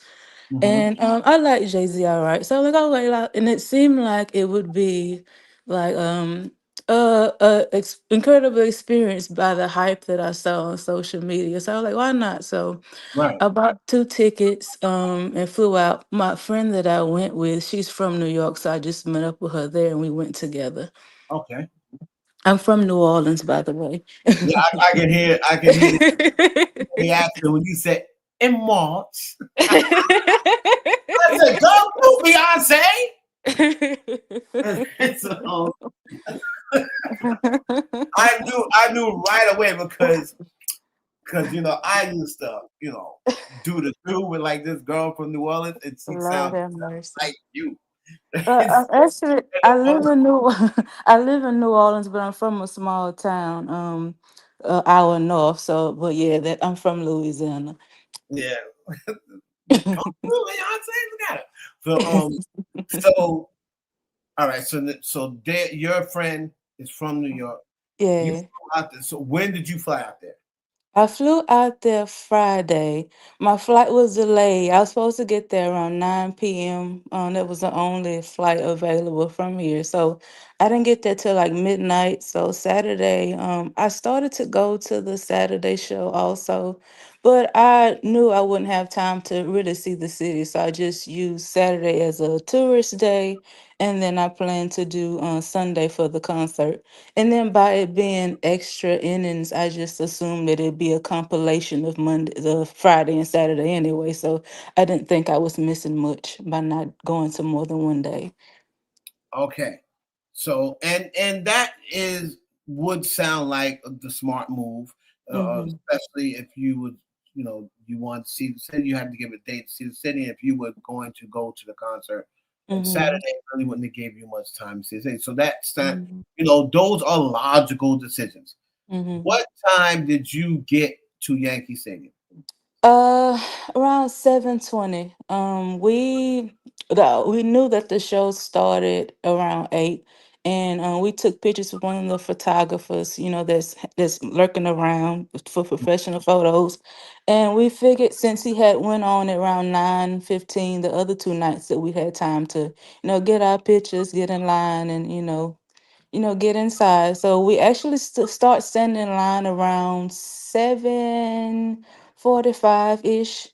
I was outside gate 4, and then about it was packed. There were people trying to jump the barricade, so they had a little metal guardrails that kind of organized the lines. There wasn't really much organization. It was just bigger. It was just a big crowd of people in front of all the gates. And then I heard through the officers' radio, it was police officers in front of me. There was issues with gate 6, which was the gate next over. And then the music dropped in Yankee Stadium with the DJ. It sounded as if maybe Jay was starting to go online. This was maybe 8:15, 8:20 at this point. So the people in the front near the door, they panicked and start to try to like rush inside because I guess they thought they were missing the show. Right. And as they were starting to kind of rush in to get in, the officers was starting to close the gates, and we were all confused as to what was going on. And after things calmed down, it took maybe 15-20 minutes to get the crowd calm. One of the officers informed us that someone had bomb rushed the doors in gate 6. That was the biggest incident. Gate 2 had issues as well. Ours was minor, but gate 6 was the problem child. So because of all of these breaches on so many different gates, they shut all the gates down. So when we asked, would there be any clarification on how long it would be before we can go inside, nobody had answers. So waiting in line from 7:30ish, it started at that time, and then hours rolled by, people started passing out. There was two or Whoa, three whoa, wait, medical. whoa, whoa, whoa, whoa, Yes. whoa, whoa, whoa. Yes, it was People hot started outside. passing out. Yes, it was hot outside. It wasn't unbearably hot, but imagine being up in the middle of a crowd, can't really move. You're stuck standing in line. It was late 70s, early 80 degrees. It was pretty hot. So it was an older lady next to us. She's passed out and threw up. She had to get out of line. It was two other instances where they had to call the medics to get people out of the area. There was no water. We couldn't go to the bathroom. Then there was this fat dude he got into the argument with the police, and then he tried to fight the police officer. They had to escort him out. Big It, ass. it was two dudes, two separate occasions got into arguments with the police, and they had to be escorted out. But yeah, there was several, medical instances where people were passing out, and me personally, I got roughed up a little bit. I don't know if somebody dropped something or what, but I just felt a hand go in between my legs. I'm like, oh my God, wait a minute. Ooh, yeah, Wait a minute. Wait a minute. And then because it was so crowded, I couldn't tell who or what it was. So I just had to just eat it and take the L. I'm like, really? Listen, I didn't want to have to admit it, but let me stop. Damn, that was you. I had on shorts too, so they got a good look. Got a good feel. Oh my God. So now what happened as time is going on, because we all know that. Okay, did they ever say at any point that it was canceled or it could be? No. So we overheard. So one of the people that was standing in line next to us had a brother that was inside. So we were getting information on phone calls from people inside telling us Right. no authorities told us anything. We just got people from concert goers inside the building. So they were saying that Jay said he wasn't coming out to perform until they started letting us in. So that's why he didn't come on until midnight. They wasn't opening the door, so he wasn't coming out of his dressing room to perform. And I was told that he came on stage and let them know about the breach and that he apologized and said that he had some stuff in store. He let them know why the show was so delayed. But yeah, the reason why he didn't start the show until 12 is because he said he wasn't performing until they started letting the people in. Because it was 10,000 of us stuck outside. So 10,000 people. so he started the show a little bit after 12. Did you ever get in? I got in at 1:15. So you got in at 1:15, so you missed like an hour of the show. Yes, I miss Tiana, I miss Usher, I miss Jeezy, I missed I think those are the only three I missed. And then when I got inside, I was able to catch Pharrell and Rihanna and Beyonce, but everybody else. Well, damn. Well, okay. So you caught the big dogs. Okay, I you missed guess the so. puppies. You missed a couple of puppies. Arr, arr, arr, arr. I love Tiana though. My last name is Taylor. I just in my head we cousins through Christ or something. So yeah. Well, you but missed Tiana, but from what I hear, I know, right? from what I hear, it may have been a good thing. Exactly. And then I saw her for Essence the weekend before, so I wasn't too worried about it. Okay. All right. So you got in um Hmm. 1:15. From what I hear, well, from what I remember, he went to like 3. So you still got almost 2 hours in of Yeah. performance. Yeah. He ended at What was it 2:45. like inside? What was the the vibe, the aura? Like you got the culture was out, like the crowd was it loud in there? Was everybody into it? What was it like inside? Inside, it was like nothing ever happened. It was amazing. It was one of the best shows ever. The energy was still great despite all that we had been through. I guess at that point, everybody was just happy to be able to actually see him because we were all afraid he would just cancel on us and then it'd be for nothing. So I guess gratitude was the overall feeling that we had. There was a lot of people. You can tell people were in there without seats because people were standing all in the aisle. When I tried to get in my seat, I was in the 100 section. Tried to get down to I was in the third row. So I tried to go all the way down them steps, and had to, claw my way. Everybody was just up dancing and vibing. Hardly anybody was sitting down despite us having to stand for all of that time. Everybody was up and enjoying themselves. And also I read that people kind of walked down to the floor, even though they didn't have floor seats. I guess at that point security was over and didn't really care. Nobody was really checking Right. tickets. Like, we better not dare mess with them now. Exactly, exactly. So some people finesse themselves into better viewing opportunities. I was just happy to have a chair for at least 5 minutes, so I didn't do all that. But yeah, Wow. it was perfectly like a normal concert. Everybody was hype and just happy to see him. It was lovely. It was nice. I enjoyed it. Wow. So I mean, I'm happy, but the last thing I'll ask you is, um do you know any of people, not the people that left, do you know any people that was outside that did not get in? I mean, were they able to let all 10,000 of y'all in? Some I overheard, I don't know any personally, but I overheard some people, not everybody was able to get in. I don't know if they had issues scanning their tickets or if I'm not sure what the reasonings were. I know a lot of people just gave up and left right before the show started because at that point you waiting 4 and 5 hours, you assume that it's canceled, and people have children. So a lot of people from out of town, so they had to get to their flights and stuff. So Wow. Well, I'm glad you got in, Michaela. I'm me glad too. to see Queen B and Yes. Riri and Pharrell, and I'm just glad that once you got in, you was a good sport about it. Sorry that the dude put his hand between your legs. Good night for him, not so much for you. But Oh God. but yeah, I'm glad that it turned out good.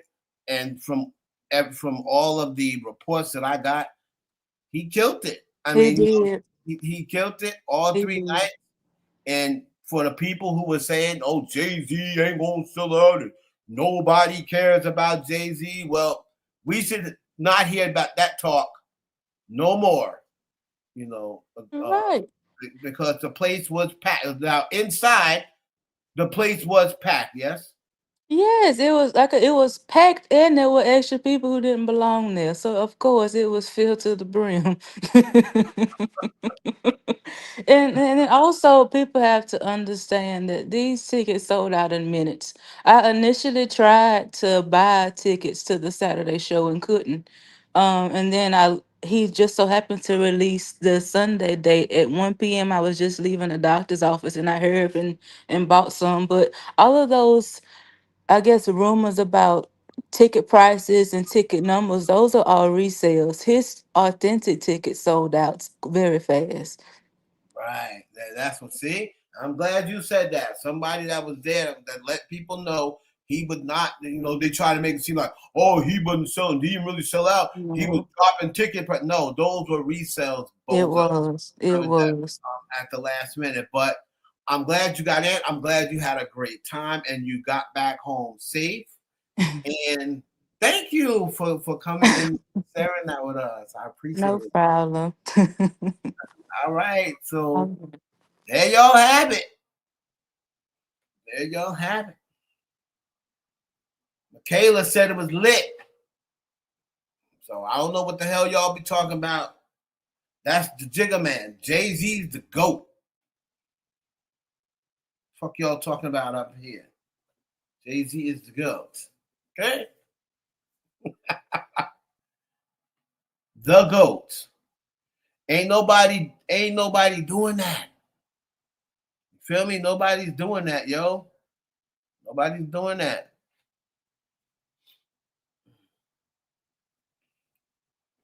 But I thank Michaela for coming up and sharing that with us. I'll know now to call him Michaela. I'm sitting there like, hey, Mike, like an idiot. Mike, oh yeah, Mike. What up, dog? Dumb. I won't do that no more. Yeah, Michaela, if you have Instagram, you can follow me on Instagram at Heaven Holly. I be wanting y'all to follow me on Instagram so y'all be knowing when I drop my notification to let people know I'm going live on YouTube. But the Instagram is Heaven Hollywood _ Clark CLARK. And let me put my Instagram in here. My IG is, and this is for everybody in here that is not following me on Instagram. This is my Instagram. Sometimes I be I want people, right, to get the notifications, and they say, we don't get the notification. We didn't get the notification. So, yeah. Hold on. Let's see here, man. But we have a nice launch coming up for my Veels app. That's VEELS. Let me see if I can find. It is an app, right? It's an app. This is my app, y'all. Veels. See if I can sort this app not available for any of your devices. Okay.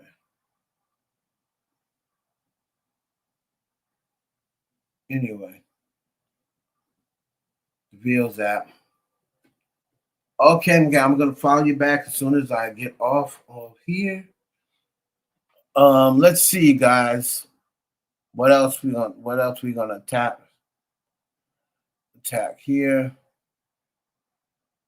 That might be everything. Shout out to everybody who been rocking with me since I think when I come on 9:45. I was late. Kenji remind me up late as usual. Kenji, the funny thing is every time I'm late, Kenji's in here, but then when I'm on time, Kenji ain't never here. Always gonna tell me, oh, late as usual. What's this? Let's see. What have anything on IG? Anything on IG, y'all?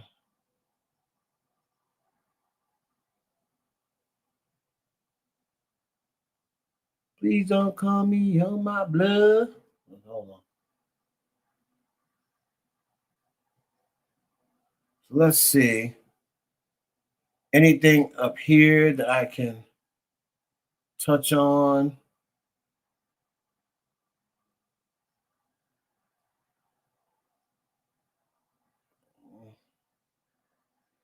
Who y'all think y'all fronting on? Hold on.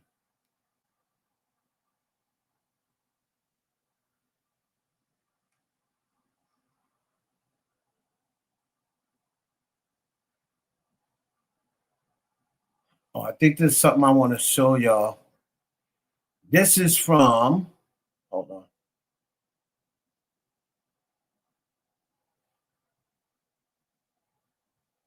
This is from my Vils app. Y'all can download this app. Let me make sure it's on here.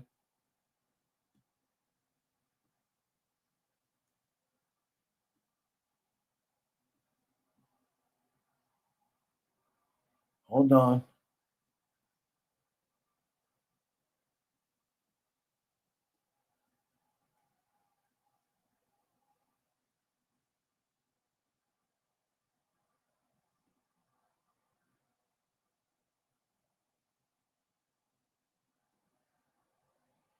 Hold on, I want to show y'all something real quick. Hopefully I still have it to show y'all.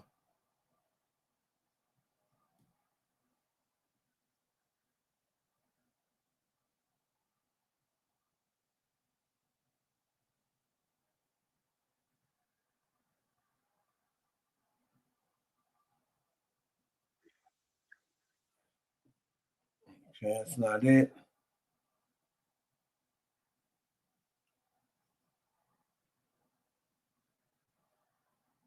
Probably don't have it.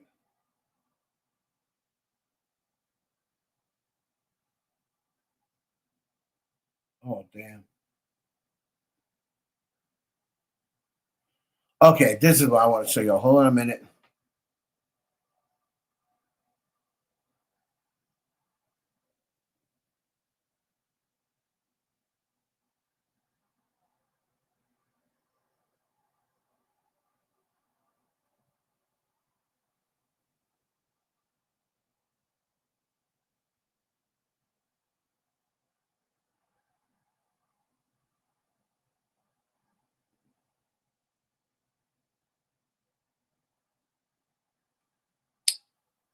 I don't have the full one. So I don't have it for y'all. But y'all make sure y'all check out the Vils app. Let me see if I have it.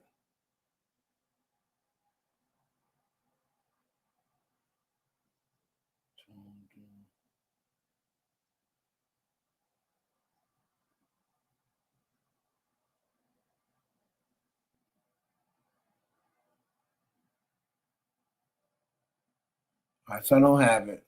But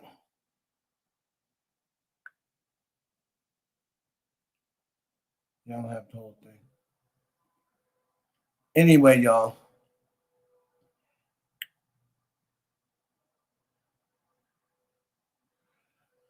So I'm still amazed on the 4th floor. Let's go through a couple of things here on YouTube that we need to talk about. We can cover. Y'all don't forget, Beyonce, Jay-Z attack, significant damage. Beyonce, Jay-Z attack, significant damage, targeted charges. What? What is he talking about? Here he come here with his lies.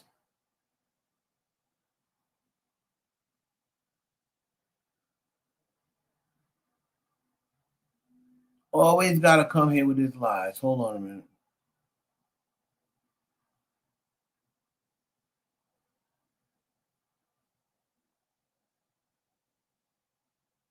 So that's academic. So we'll go to him after in a minute.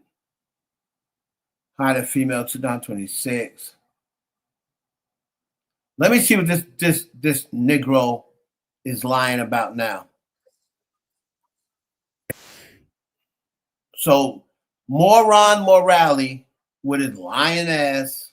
Here he goes now. He's gonna come with some story, some negative story about Jay-Z. Let's see. Let's see what this fool talking about. Like, I can't wait. I'm just waiting for the day for this numb nuts to get sued.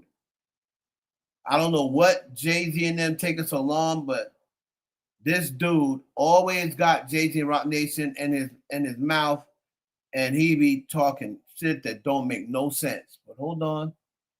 Let's go to Moran Morale. And I'm using this under Section 106, or Section 107 in the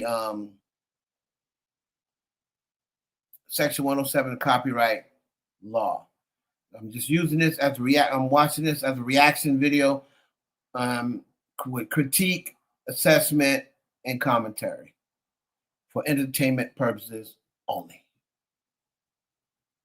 I don't know what the hell is going on, but Beyonce and Jay-Z, a man has crashed his car into the gate at their East Hampton home. Whoever this man is, I don't know if this was premeditated. We're going to get into this conversation. I'm just listening to this real time. Hey guys, it's Parag Morali. Hope you guys are all doing well today. Daily and consistent content. A very scary moment has just taken place for both Beyonce and Jay-Z in this breaking news, where the police say that a man crashed his car into the front gate of their swanky New York estate, and he was arrested and left in handcuffs. Good. The 63-year-old motorist drove his car at a high rate of speed up the driveway of the East Hampton mansion and smashed through the gates, according to the police report obtained by TMZ. Officers say the man didn't then brake when he came up on the mechanical gates, allegedly causing significant damage to the property. Police say his car was impounded, he was placed under arrest, and he was brought to Stony Brook Hospital for severe pain. Good. The Detective Sergeant Jennifer Dunn, one of the responding officers, told Page 6, the man seemed very confused. He did not make any threats or mention names of the residents. It could just be chance that he picked this house, or he perhaps was having a medical issue.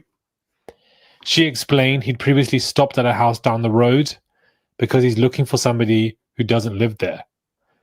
He's looking for a woman who doesn't live there. I look for Beyonce. What? The man was charged with felony criminal mischief and misdemeanor criminal trespass. But there isn't any confirmation that Jay-Z and Beyonce are both home. Now, him looking for a woman that doesn't even live there doesn't make any sense to me. So this definitely was targeted, I would believe. Is this connected to Rihanna and the shootings that took place at her property? Or is this a completely unrelated event? I think that when we are discussing significant high-profile people like Beyonce... You see, this is what I mean about this idiot. Rihanna took place in California, right? This house is in the Hamptons. Not even a lot of people know. First of all, Jay-Z and Beyonce is hardly ever at that house, right? They're staying there now because he's in New York doing the concert. So you're talking this thing with Rihanna happened 6 months ago, sir. Why would somebody crash their car into their Hampton home and it have something to do with the Rihanna shooting? This dude always wants to try to make a conspiracy theory out of something. So let's go on his page before we even finish. Let's go on his page together so y'all can see me flame this freaking weirdo. Like, bruh, why in the hell would somebody, look at this. Why in the hell would somebody crash into their Hampton home and it be about Rihanna? Rihanna got shot at in California. What does this have to do with Rihanna? And that happened 6 months ago, you bozo.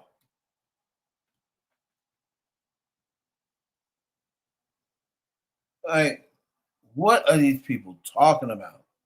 And Jay-Z, who were both just performing in New York, who both were there at the Yankee Stadium in New York, and this attack took place at their residence in New York. We know that Kanye said that Jay-Z has hitters, but it looks like hitters could be coming for Jay-Z as well, that somebody else could have ordered. Oh my God. And this could have been a thinly veiled threat at the Carters to say, we got somebody to do this madness. And when he was, interviewed by the police or spoken to by the police at any interaction, he just seemed confused, quite delirious. There wasn't anything intentional or destructive that he was saying about Beyonce or Jay-Z, but clearly he was hired or brought by somebody to do this kind of attack. This to me immediately just gives threat. It gives attack. It gives targeted. Ain't no way a random man is crashing into a random person's house, and that just so happens to be Beyonce and Jay-Z.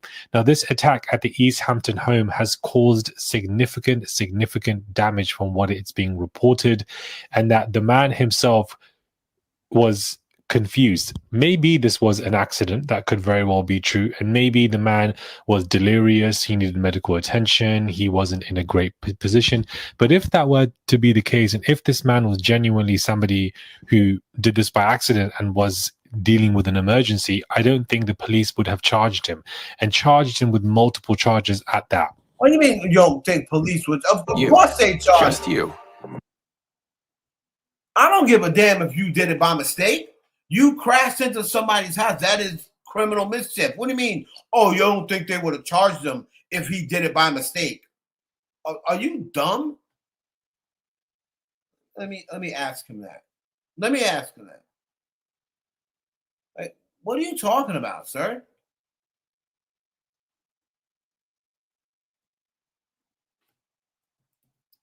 What the hell are you talking about, moron?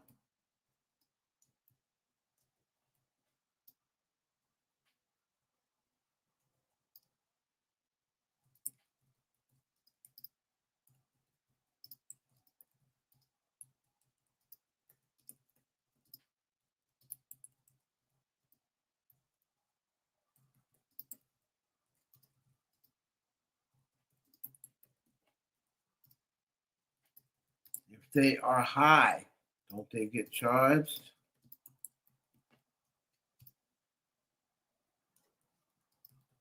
It doesn't matter if you did it by mistake or not. You are getting charged. Like, what an idiot. What an idiot. So Looks like Jay-Z and Beyonce. So let me go to read what TMZ says, because this idiot here, he's always going to make it more than what it is. He's always going to try to make it seem as some sort of conspiracy theory. Just like he said, oh, somebody attacking Rihanna because she didn't put an album out and she's not doing it. Like, oh, they're sending people because Rihanna didn't put out an album and they're trying to threaten her and make her put out music. Like what do you talk? A warning. I'm telling you, man, these dudes with these conspiracy theories is too much.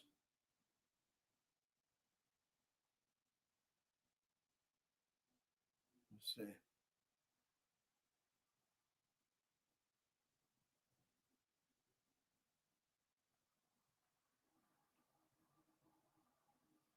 Hold on, let me see. TMZ, Jay-Z, and Beyonce house in Hamptons.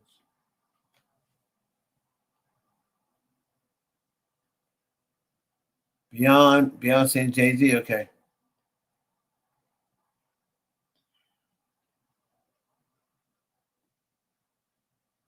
Man, okay, this happened. Okay, this happened 3/19.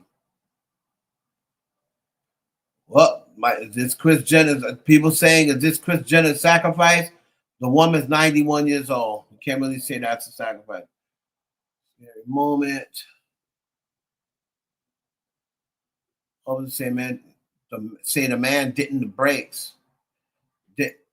Said the man didn't the brakes when he came up on mechanical gates. Didn't the brakes? Allegedly caused a significant damage, so he didn't hit the brakes. Cops say his car was impounded. He was placed under arrest and was brought to Stony Brook Hospital for pain. Sergeant Jennifer Dunn, one of the responding officers, told Page 6. The man seemed confused, saying he did not make any threats or mention names of the residents. Could this be by chance he picked that house?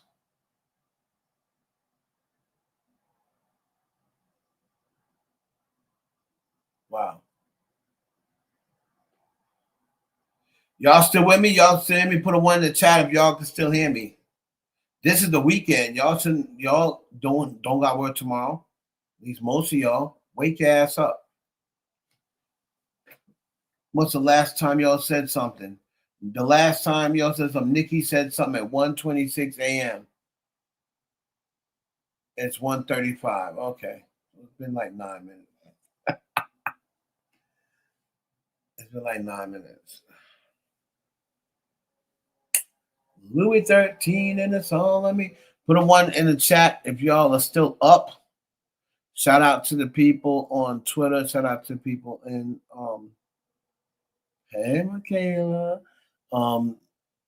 Shout out to people on Value Network and also Twitch. All right, we're gonna go into some other stuff. Let's see what else is going on.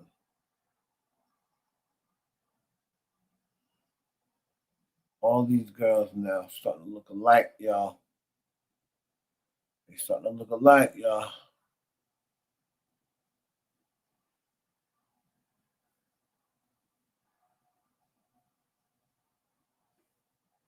Let's see.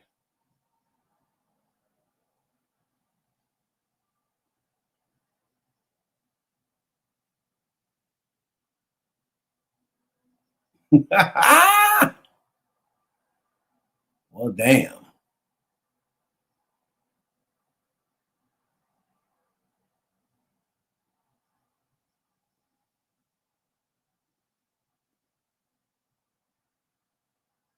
Let's see what's going on. Shade Room. Take a look at the Shade Room. Right?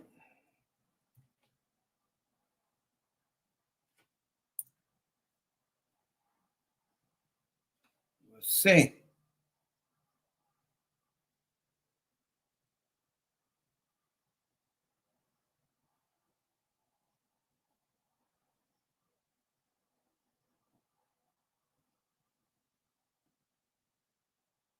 Let's see. Let's see.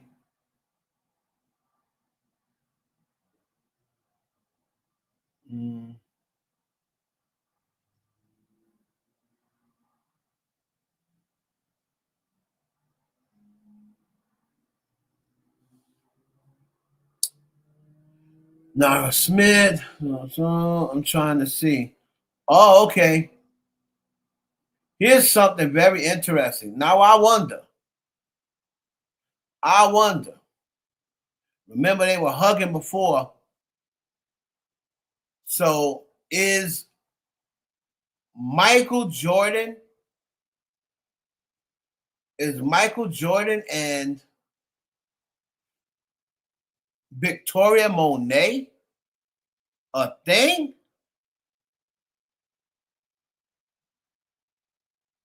Hold on. Hold on a minute.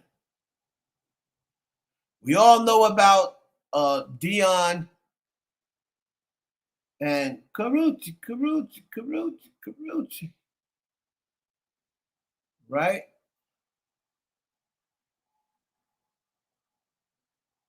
But over and over again in my life, and that is why I succeed.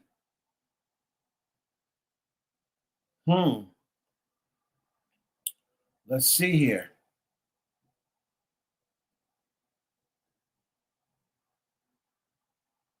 Oh yeah, Mackenzie, he is. Unless he is divorced again. But you know, MJ, Michael Jordan was married for years and was cheating on his wife the whole entire time. Probably, maybe not in the beginning, but once what's her name, Maria or whatever, started getting older, Michael Jordan was like, I'm gonna go get me a sweet, pretty young thing. You need some loving. Look at. And I'll take you there. I want to love you, pretty young thing. So there's another picture where they're hugging, and it don't look like no friendly hug neither. All right. So Michael Jordan and this broad, Victoria Monet. Now we all know that Victoria Monet, she go both ways.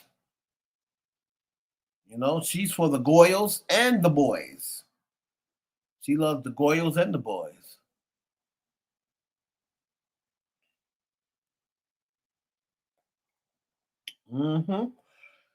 Sure I do.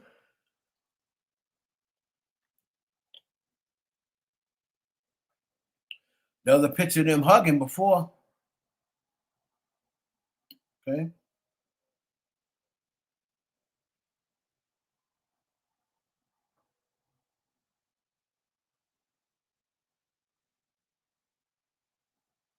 Shout out to the Combs twins. Okay. Building their brand despite Diddy's headlines. His press is his own press. It's not their press. It says the Combs twins are opening up about their relationship with Diddy while making it clear they're focused on building their own path. In their first interview since their father's legal troubles, the 19-year-old twins told Entertainment Tonight they aren't afraid to step into the spotlight because they want people to see them as individuals. Just because he's our dad doesn't mean his press is our press.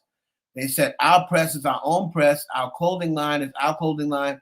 The twins said they've wanted to launch a clothing line for years and feel now is the right time as they begin building their own careers. They also shared that they're still very close with Diddy, who continues to give them advice. So let them live. And there they are. What's their name? Delilah and Jesse, I believe. Jesse and Delilah. They both look like Kim Porter spit them out. Very beautiful young girls. And they look like Kim Porter spit them out. I'm serious. Okay. Of course, there's always going to be idiots out there that have something to say about them. But that's the generation we live in. They try to take out what Diddy did on these girls. And people in this generation will always want something to expect that they wouldn't do themselves. Like, oh, they still claim Diddy? Yeah, that's their father. That's their father. And even though beating an ex-girlfriend is bad, I mean, they were little girls when that happened. That was what, 2016?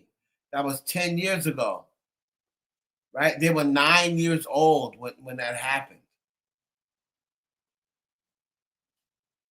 So you expect now over something that happened, over 10 years ago, they're going to stop talking to their father because he beat up Cassie, somebody that they don't even hang around anymore?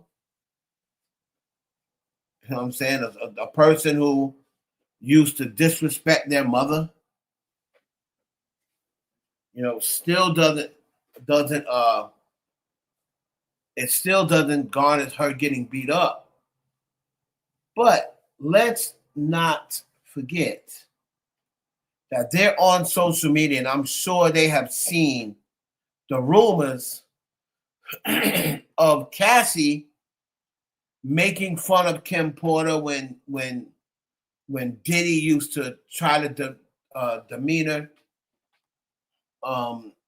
Kim Porter in front of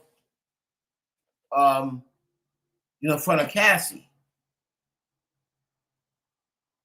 Allegedly, that did happen. He used to talk about her skin color, her skin tone. When he would want to make Cassie feel good, he would disrespect Kim Porter, and Cassie would be laughing, allegedly. Right?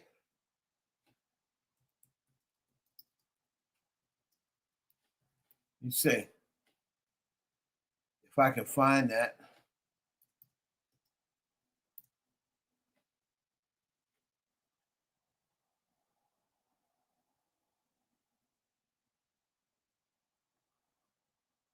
Never knows the history of a guy. She barely knows anything.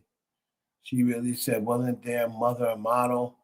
Talking about Diddy's daughters. How did you not know Kim Porter was a model?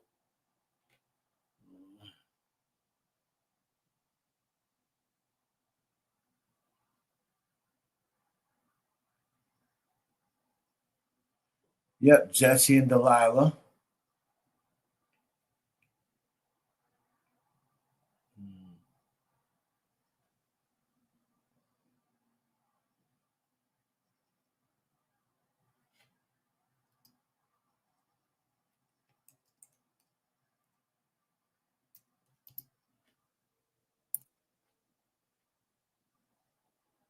See?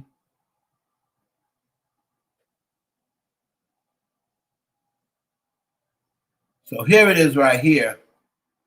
I believe this person here, writer, called the booth.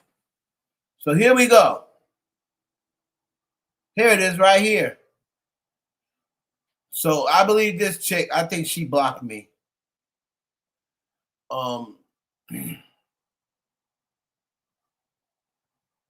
Here it is right here. So let's find it.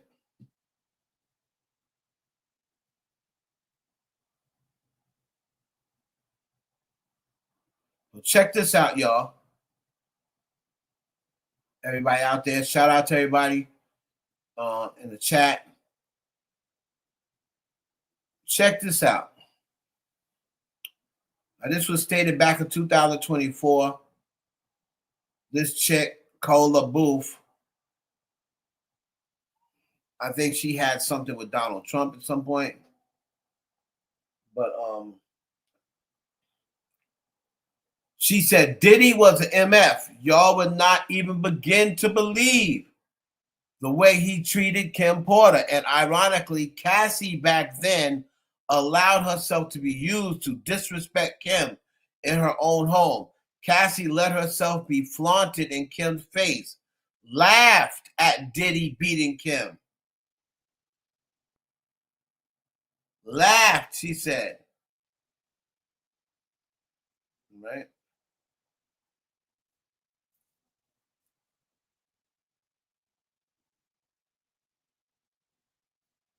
Three.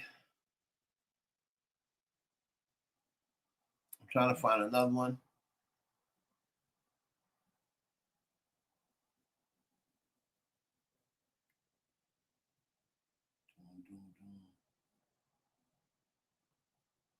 Six. Oh, she dated Bin Laden, I think. I think Cola Booth so-called dated Bin Laden.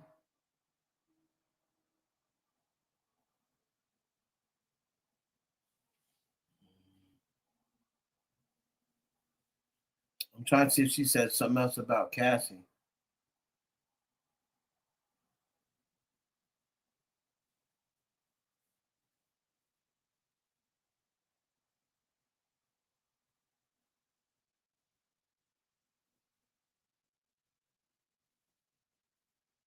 Okay, that's not the part.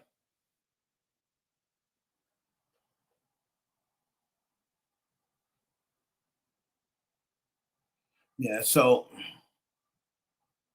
not Christopher Robin from Winnie the Pooh. I don't know what you're talking about with that, Nicki. So yeah, that was the rumor that Cassie used to, let Diddy use her. And that's why until her and Diddy split up, she was always jealous that even though he was always with Cassie, Kim Porter was the one with the kids. You know what I'm saying? Kim Porter was the one that he was taking Kim Porter out to events with him, not just Cassie.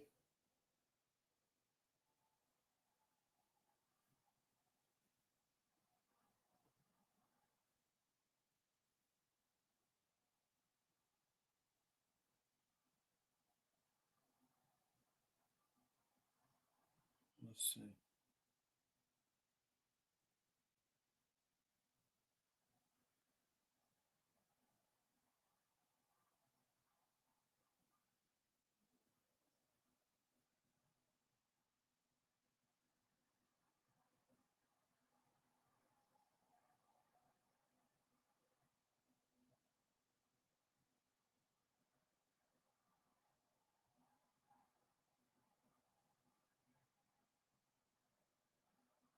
Mm.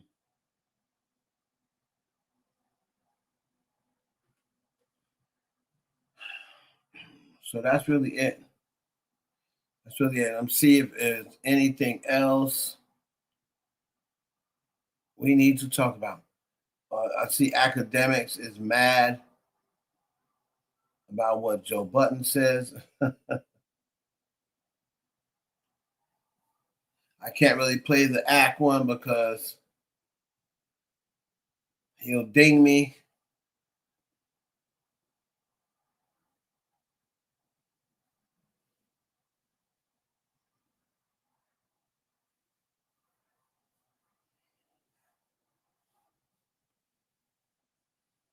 All this dude, the guy does is lie on Beyonce and Jay-Z, man.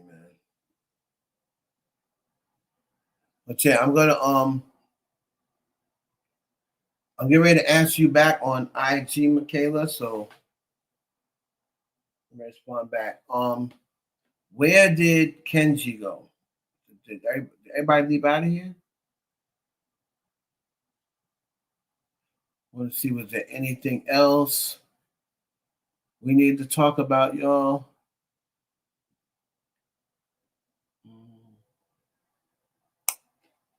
Let's see.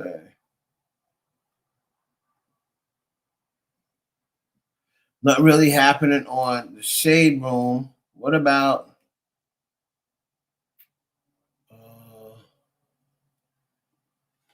Neighborhood Talk, maybe?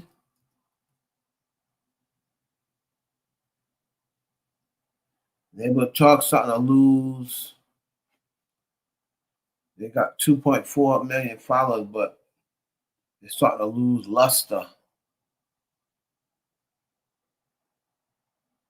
Tom Brady.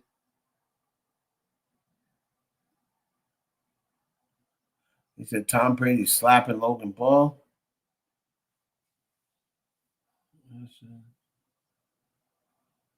Baddies. Baddies going about Dominican Republic. Natalie Nunn says, don't fight on the boat. But you already know how that goes. Okay. Man charge. Stefon Diggs. Tanashi.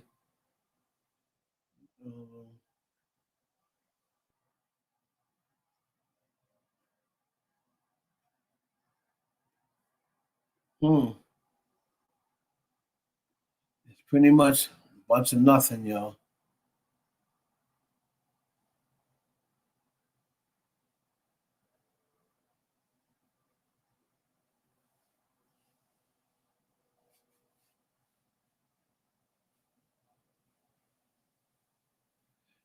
Not really much talking. We'll talk about, all right. So we're gonna wrap this up. Y'all make sure that you follow me on Twitch. We're gonna do this again tomorrow. Make sure you follow me on twitch.tv/Heaven Hollywood. And Michaela's going to answer back your DM. I don't know if Kenji and Couture is still here, but we was live about 4 hours. Hope you all enjoyed the live. If you want to support me, it's $ Heaven Hollywood for my Cash App. So I would appreciate donations to my Cash App, as you all know. YouTube demonetized me for no reason, but I would appreciate any donations to the channel, because YouTube got me out here working for free now because they demonetized me and won't tell me why. So make sure you join the Patreon as well. The Patreon is patreon.com/ the IE Network. All right. It's been real, y'all. 4 hours for all the replay gang. Y'all go back and check it on the replay, man. There's been another installment of the Heaven Hollywood Experience, and I'll catch y'all on the next one. Peace.